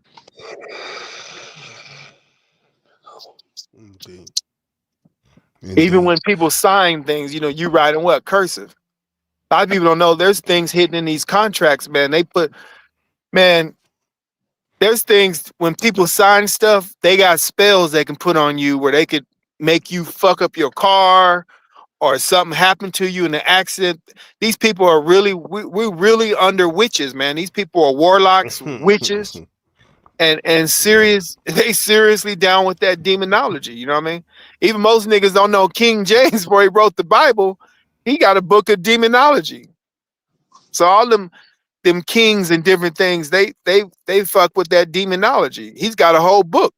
But niggas ever gonna research and know that? No. You know what I'm saying? Matter of fact, Nick, I put out that niggas know that shit. They still don't give a fuck. They still gonna go to church. I'm still gonna go see my Jesus. Even though see this, look at this shit. Check this out. Brother Supreme gave me this one. All right. Why? Because he cared for you. Don't you know that God is so concerned about you? Oh man, there goes Kearney again at his best, as they hear. I mean, you're going through hell right now, and you're needing God to work the miracle for you. That God will not only hear, but God will answer my prayers. The prayer of faith for you, for God to work in your family, and God will do it for your faith for you. God will cause supernatural miracles to happen for you. An hour as this, and God is using this thing, and God is a prayer answering God. All right, let's go right back to the personal prayer. Getting ready to happen for you, girl. But I'm calling for prayer. Quickly, right now. If you're tired of the devil stealing, if you're tired of the devil killing, if you're tired of the devil destroying your life, you must order the personal prayer package, and you got to order it right now. And why you gotta order some shit? If God is so this and that, supernatural miracles, just call on him. His power should be in your home, there in your should life. be no charge. Hallelujah. It's causing those powers to be destroyed. And Thelma, God is healing you. Hallelujah. Thank you. God is healing you. Oh, that's it right there. Oh my God. Tell me how you feel now. I feel good. I feel the Spirit of God. I feel him all over you too, Thelma. Yes. God is touching you in such a powerful way right now. That sounds kind of vulgar. God's touching you in a powerful way right now. Lift those hands before God and tell God, thank you. Ooh, and the snakes, I command you to loose your hold off of Thelma's life now. In Jesus. Ooh, girl, that's it right there. Huh? A miracle working God, and God desires personal prayer package. Oh, you need that personal prayer package. You're just one prayer, just one. Like the panic pack, Supreme. Away from getting your miracles and your command those walls to come down now. And I loose new walls of his mind. Oh, that's it right there. Evan, take a deep breath and receive. What'd you say? I said he's screaming his ass off. Yeah. Round on hot ice. Ain't no cap. I would have bought that shit and saved it. I would have bought that handkerchief. That's a damn collectible right now. That's true. It's collectible. Heck yeah, that shit. You can put that on eBay. That's gonna go. Empowered us. You know, I'm ready for God to work the miracle. And once I receive it back and I begin to pray for you, God is going to give me greater. And Satan, I bind your powers off Elaine's life. Oh, I just noticed that. It says .org. That means that's tax-free, right? Man. Yeah. You see that? His name, his website is .org. Wow. He didn't have no brick and mortar. He was in the hotel. Holiday Inn. So he That's right. So that we didn't know this stuff at first, but like he He sounded like he didn't had a stroke. Really, he sounded like he had a stroke. He got a list. He do have a list. Hallelujah, glory. No. Oh, glory. Ooh, I feel such an anointing, Elaine. No. Oh, thank you. God is turning things. Hallelujah, glory be. No. Oh, Elaine, the Lord told me to be not weary in well doing. For in due season you shall reap if you faint not. Thanks for watching. I like this. I got a question before we cut off.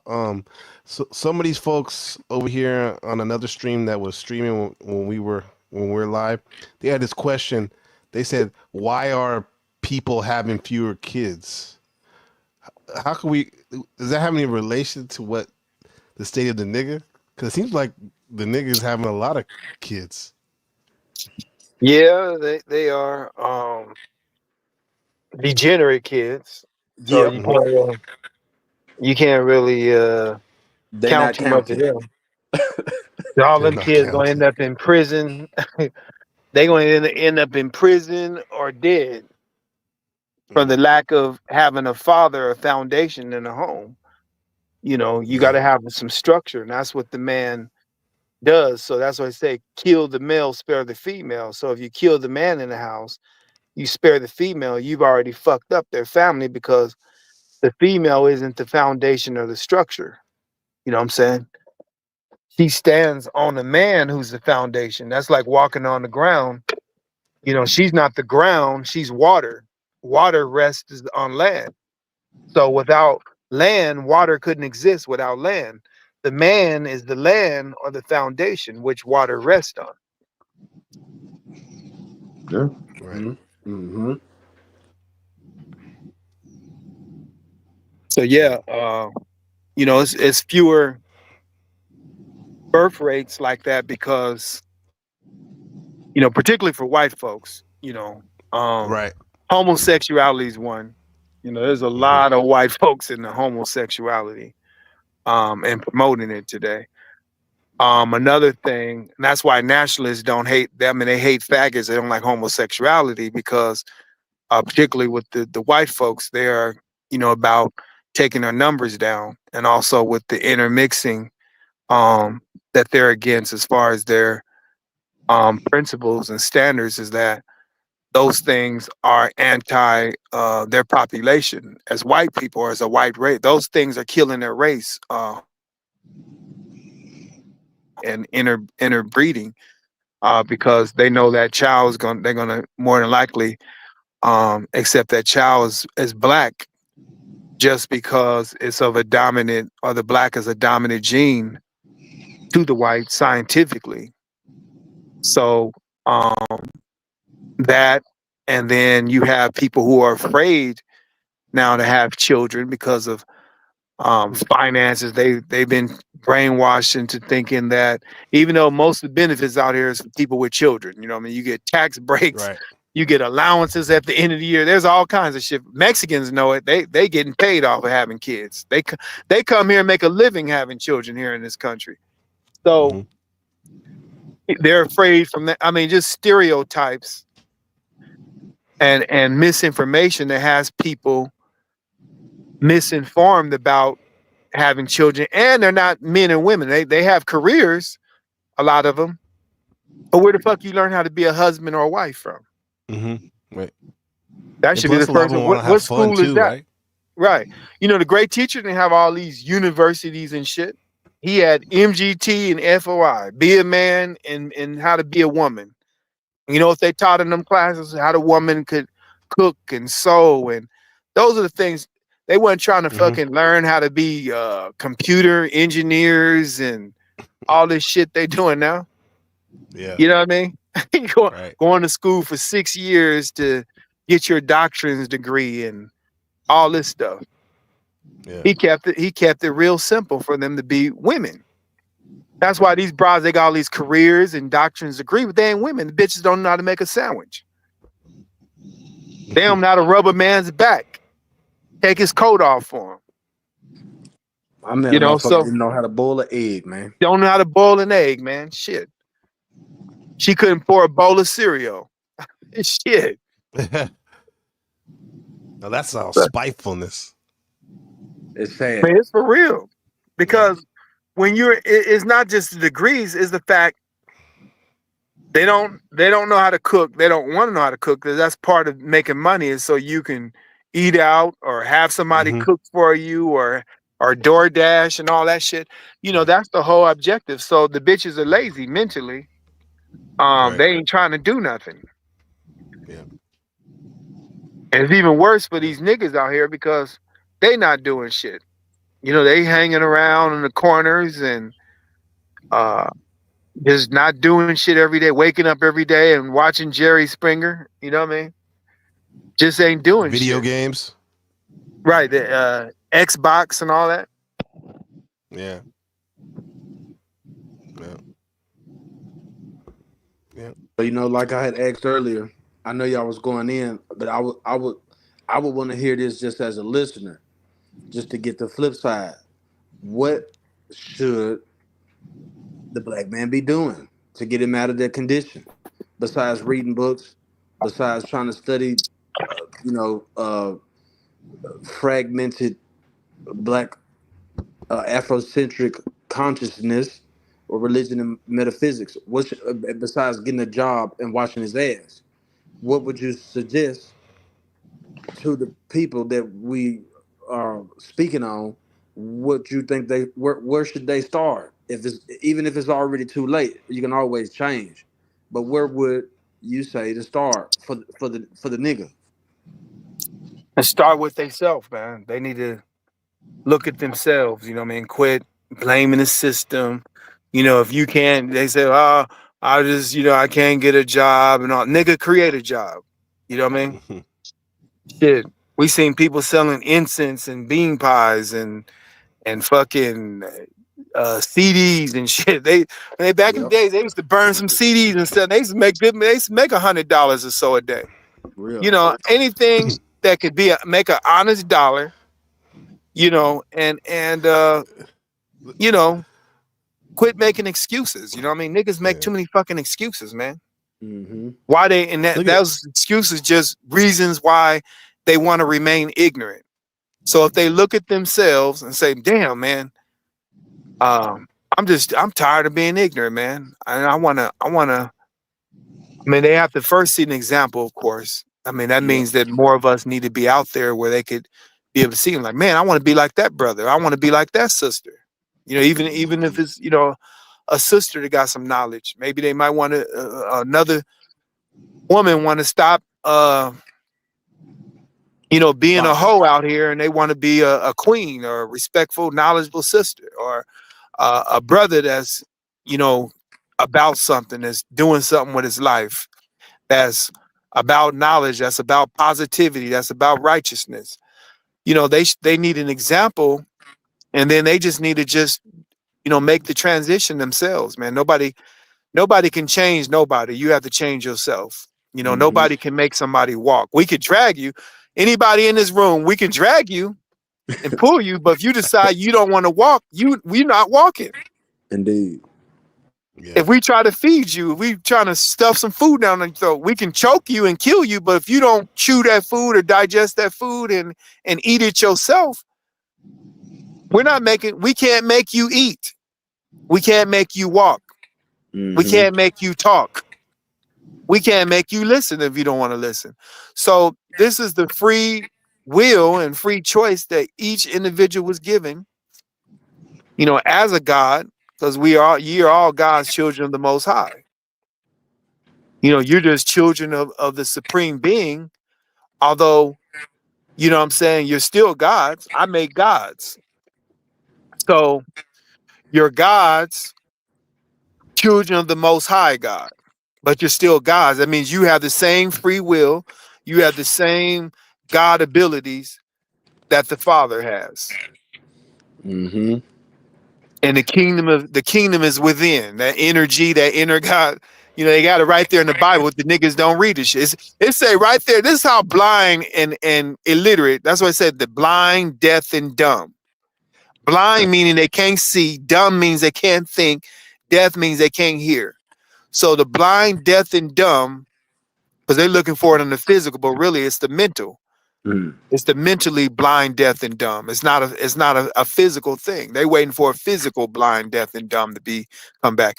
Although we're doing it, we're the gods who are making the blind, deaf, and dumb see and hear again. Like brother Manifestation and brother Ali has been teaching, raising brothers up. Mm-hmm. So they are making brothers think again, making them see. So there's right in the Bible where it says, right there in the book, it says the kingdom of heaven's within you. Niggas don't see that. They still looking at the sky after reading that. It says also in Psalms, it says, ye are all God's children of the Most High God. How come none of these niggas never elaborate on that? Psalms. So the pastor tell, oh, that's something that meant that was back then in them times. Yep. Oh, really? That's what they say. But when it's something they want to apply right now, they start talking about that for right now. They talk about that pork shit. They don't say it's Old Testament or what they say. Oh yeah. They find out how to justify to eat pork today. You know what I'm saying? In the Bible, talking about it say you can eat all and what I mean. But that they don't say that was back in the day, right? And it don't say anything about that. Leviticus. Or the Old Testament clearly says, "Do not eat the swine flesh." You're It right, don't brother. say Deuteronomy, Leviticus. Deuteronomy, right. It don't say, okay, now you can eat. This is some shit these niggas made up. That's what I said. The niggas are liars. Niggas lie. It don't say nothing. But they try to say eat all is good. Okay. So does that mean you can, if you can eat all is good, can you eat poison? Can you eat snakes? Can you gasoline? You know what I'm saying? You said God made everything. Go poison yourself. Go drink you some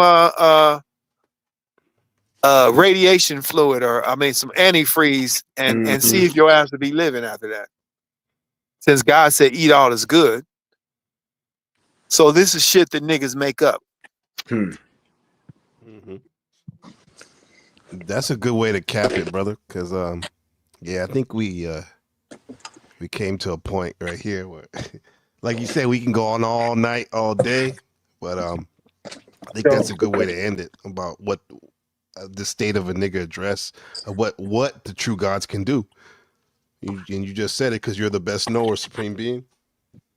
Yes, sir. Sure. Brother. I mean, we're brothers. You know what I mean? And I see you've been busy. You teaching these brothers.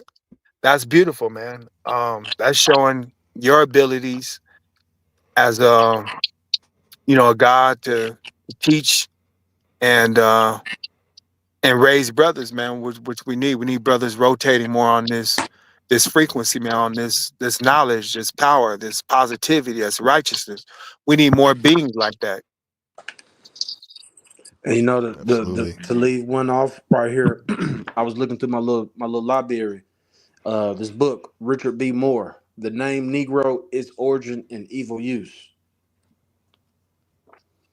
That's a book on the word Negro. I just wanted to share that in addition to this discussion. The Name Negro, Its Origin and Evil Use by Richard Moore.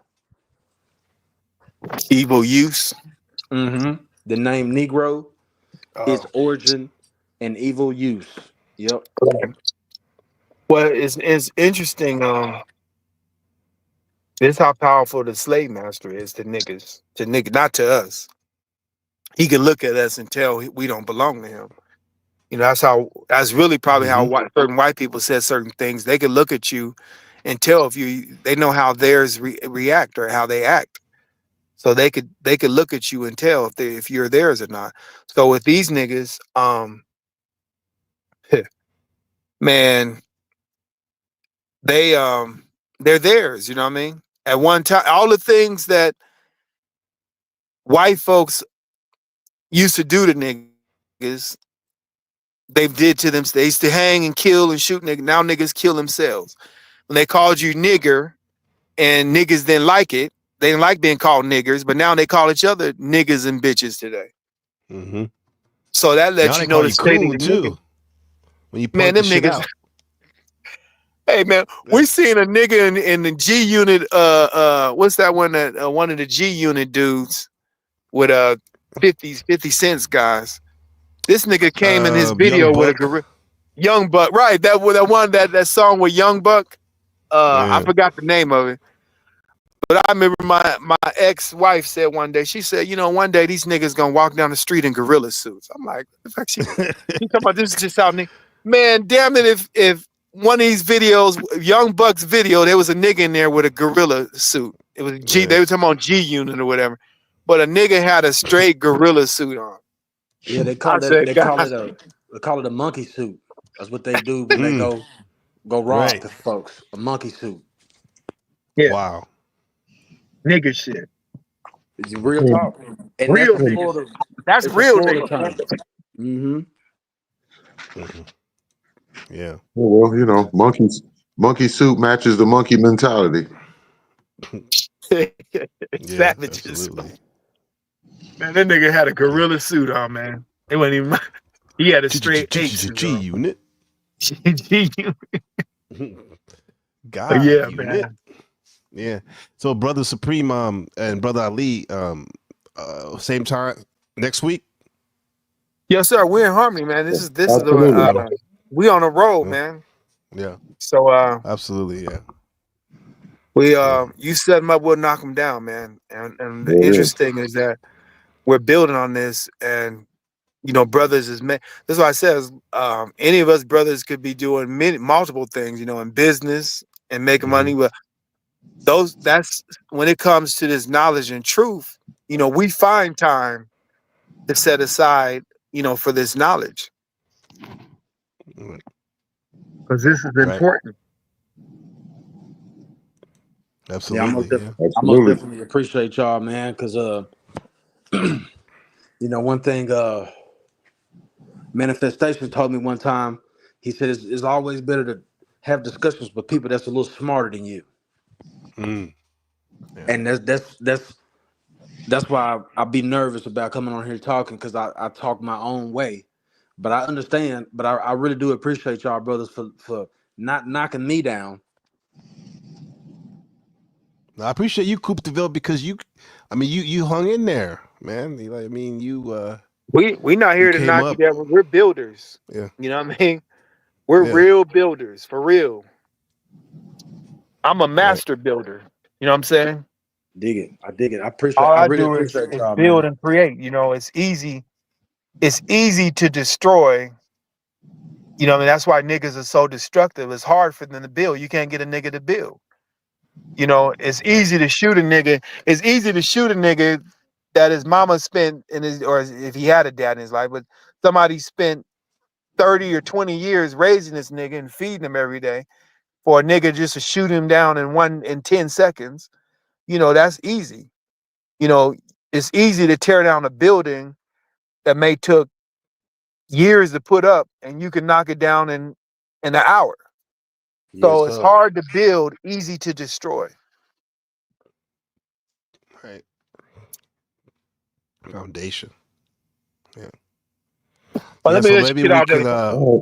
Another teaching, but I mean, you keep going, yeah. Brother Supreme, maybe we could touch on what the brother Kupavelli said about the feminine principle and the masculine. We can just talk about in terms of just the feminine principle and the masculine principle. Not, you know, we don't have to go the divine goddess and all that, but like that certainly is an attributes, right, of creation, feminine and masculine principle. Indeed. Yeah. It's just with a man dealing with a woman, you know, you have to know and understand what you're dealing with. You know what I mean? You're not dealing with yourself or another brother. You're dealing with a woman. You're dealing with a sensitive, emotional creature. So you have to, you know, deal with her. He has, you know, differences. She's not gonna be all.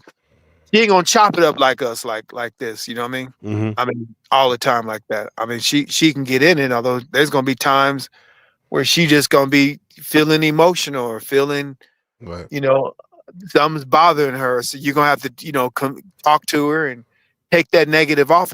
You know, you were supposed to clean the water. The woman represents water, as they say, womb man or the water man. She has the bag of water between her womb, which is the life. We come from the bag of water. All life comes out of water. So the womb man or the man with the wound or the water man, we have to clean the water. Meaning, if somebody could have said something that day and she's bothered by it, and you know she's all fucked up in the head and emotional, we gotta, you know, convince, hey baby, you know what I mean, you know that's not you, and that's beneath you, and those people are ignorant, and you know we gotta clean that water up. We gotta, you know what I mean, we gotta take that negativity off of her. That's what I'm about to do right now. I mean, she has a nice lunch prepared for me. Yeah. Yes, sir. You know, and so I'm gonna go, you know, tap in with her and make sure everything's, you know, straight and whatnot. Hey, you on your duty, brother. You know, your brother's on his dean. Ain't that right, brother? That's absolutely right. Yeah. He on his dean. All right, brother. Y'all prepared me 10 years ago, man. Yeah, and that's right. Yeah, and I gotta go. My son, we got our little nephew. Where's our how's our nephew doing, brother? How's our little nephew doing? The little nephew, Benjamin. He had judo. First So we grade, got a made the nephew, judo brother. team. He got us a nephew. Yeah, I know. I've been seeing it on Facebook. Yeah. I tell him he look like Bruce Leroy and shit. Bruce Leroy. Yeah. He's doing judo right now. He made the judo team out here for his elementary school. So he's doing that. And then right now I'm gonna go check out his basketball practice. So that's you know, we a keep total him martial active. science, man. That judo. Yeah, absolutely. Yeah. You use a person's own force and body against them with the judo. Yeah. He loves it, Brother Supreme, bro. Your nephew loves judo. He almost started crying when he said we might not go one day because he had to study a little bit more. Like, yeah, this guy loves this. You learn how to throw a nigga around the whole room with that judo, boy. That's right. Yeah. So yeah, man. It's a beautiful That's thing. good, though. man. You got him active. Yeah. And he's learning Chinese too. He got 100 on his test yesterday. Yeah. Oh, he's speaking it's all Chinese. good. How many languages y'all talk? Well, he's fluent. Yeah, he speaks Chinese and English fluently, and knows some Taiwanese. You don't speak Spanish? I said, I wonder why he don't. A little bit. Oh, okay. Yeah. But So getting that's the cool. He's Chinese got squared different- away English. Yeah. You got multi racial parents. You know, you learn all types of different languages and things. Yeah. Yeah, his grandpa was literally a scientist, so he got that academia in him too. That math and science mind in him. Cool. Yeah, so we That's good. what's happening. We good out here. Who's this? Yeah. Who's this? Tess Stickles. What's up, my Negroes? What's up, niggas? What's up, Look my at this guy right here. This guy Who is is this that is the man? ultimate troll right here. This guy loves to call people Negroes and niggers, har. Yeah. Yeah, he's a real loser from What? Canada. White folks they used to do that with me. They always feel, Yeah. you know, after we be on some truth thing, this is how their nature start acting. Right. You know what I mean? They just like, Yep. oh fuck, they don't know what Yeah. to do. They just can't believe We can't. these Yeah. niggers is greater than them. You know what I mean? Yeah. That fucks them up, man. Yeah. I'll show you what he looks like. This shit's funny. This guy's funny. What he'll do though, he'll try to use the hard R to get your channel struck down too. Yeah, because Oh, even he if tried you're to not if by saying the hard R and whatnot. What is this? Oh wow, when you say the N word? Yeah, he'll try to say he'll say the N word to get your channel struck down. Yeah. Oh. Yeah, he's just a little devil that's, trying to Be be nobody. trying to be free with himself. And there's still some salty ones out there. Like I said, that's why I said the ones is trying to go against his nature, you know what I mean? He ain't trying to do that. Yeah, this is him. Dog. This is so funny. Like I'll show it to him. This is what a loser this motherfucker. He'll love this one. The the one with the 3 helicopter forehead could land 3. This is him. This is what he looks like. That's literally him. Damn, you looked him This up. devil.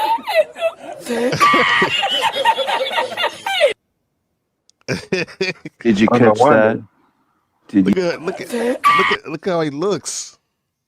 He look like You he know. don't get no pussy. You know what I'm saying? He playing with dolls and shit. He look like Eyes. Those black eyes that I have there. See me now? Do you see? You starting to see clearly? I hope you can see me. He laughed hella See the quick darkness too. of your spirit. Once I started playing Very this shit, dark. Supreme. Very dark look in those eyes. He was in the studio in the back. I let them chill down there in the hell. And he left as soon as I started playing this shit. The people hate him so much they make whole channels about his ass. Eyes. Very, very also, dark. he's like the YouTube troll. Very or something? dark. Yeah, big time. Yeah, he believes in this whole faggot ass like victim role. He's all, the world is a hell realm. He's all, you're trapped in it. I mean, on one level, I guess you're right, but this guy's so pathetic. His whole thing is about when he's not trying to troll people. It's like we're living in this hell realm, and there's no good. It's like he's Yeah, just he's a real devil. That's that's Yeah. fine. He's just being himself.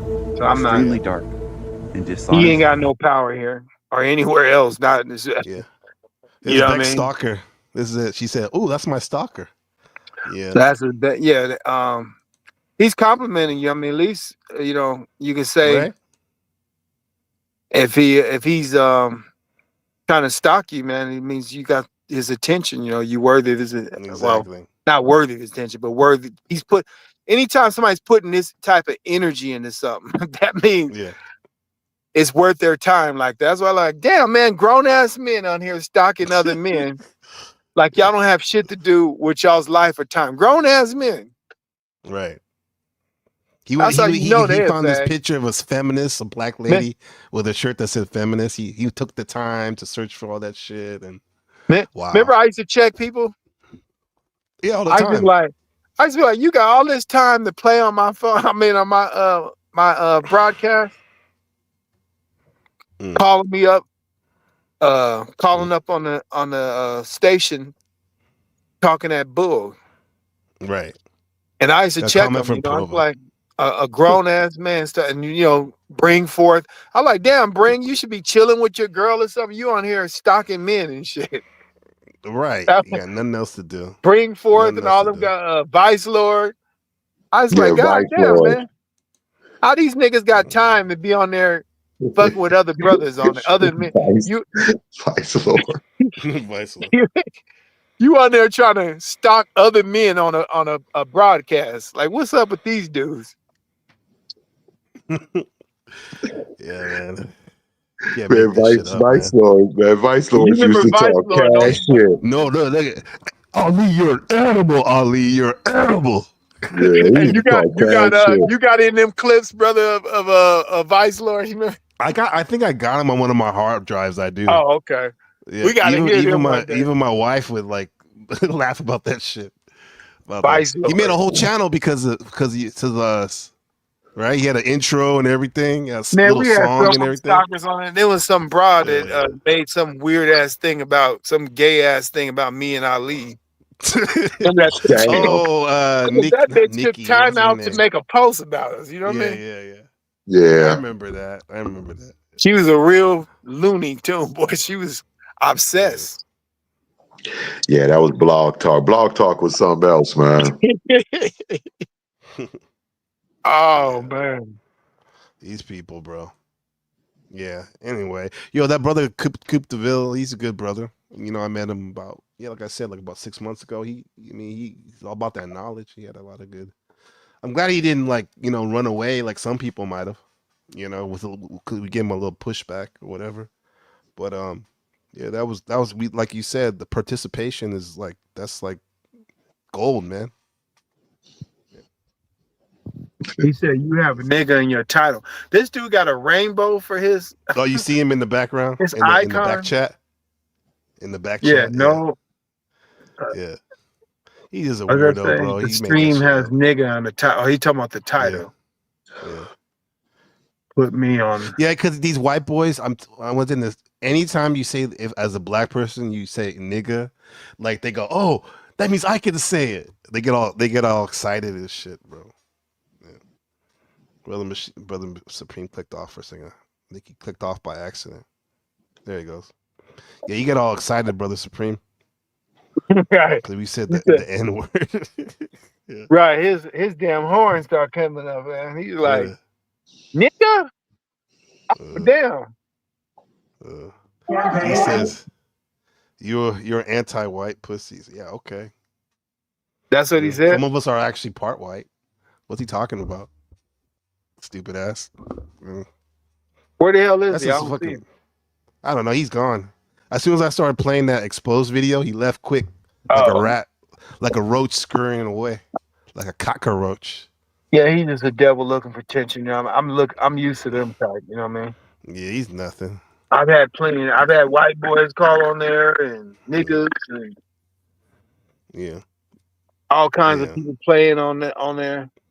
Yeah, there's a couple of them that love saying that. One of them he actually thinks that he's doing the people disservice on YouTube by using the hard R, because he says, "I'll desensitize you you black folks by using the hard R." He just wants to be an asshole. That's what it comes down to. So there's all kinds of weirdos and shit in this area. But, yeah, act like they're doing something. Right. Yeah. Well, Brother Supreme, this has been great though, as usual, man. I've been like all week. I've been looking forward to this, building with you and my good brother Ali. It's awesome. Absolutely, man. Yeah. I'll be available next Monday.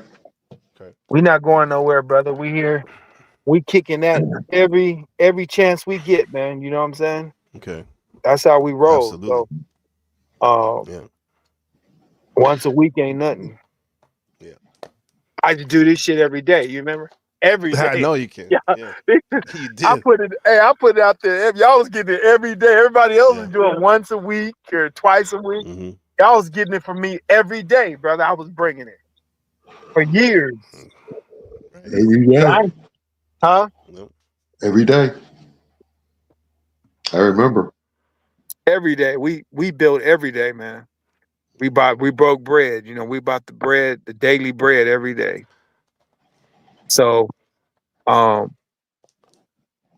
it just was enough for the people to rotate on. You know, I mean, they can't get the advanced thing and they ain't even mastered the beginning levels. So they gave people a little chance to catch up, man. They were so far. People still far behind. I hear people talking shit, man. They 20 years behind, man. They talking about stuff we knew 10, 15, 20 years ago. Right. Yeah. Yeah, but we got this. Appreciate you, brothers. Mathematics and science. Appreciate you too, brother. Math and science, bro.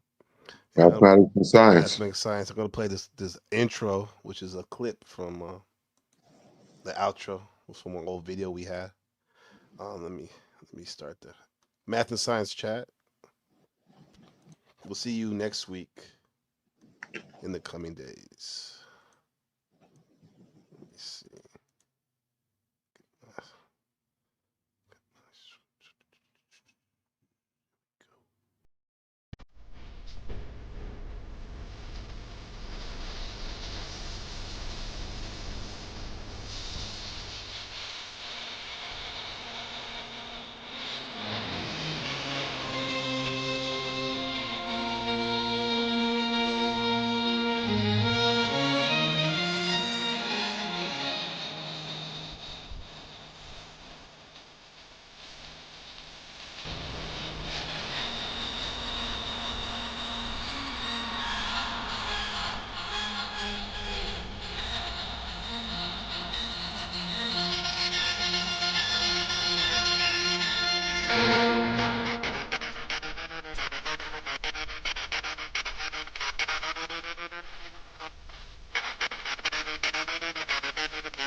or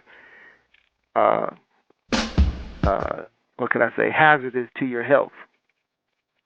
You know, it could be a bad relationship that you in. And man, you just stressing, and like all these other people out here, you can't eat, you can't sleep, you're emotionally distressed. And there's so many things. We could probably take the class just putting them out there. Most of them Negroes are willing to do whatever to acquire those things. They're willing to, shoot for them. They're willing to kill other niggas for them. Because in their mind, they've bought that illusion that this is what we should be doing. This is life. Or you're not respected in the devil's world, his so-called life. You're not respected in his world by other niggas. Remember, they're not getting respect of the Europeans or the so-called civilized world or whatever. They're only trying to get the respect and recognition from other niggas. So they go out and do these things.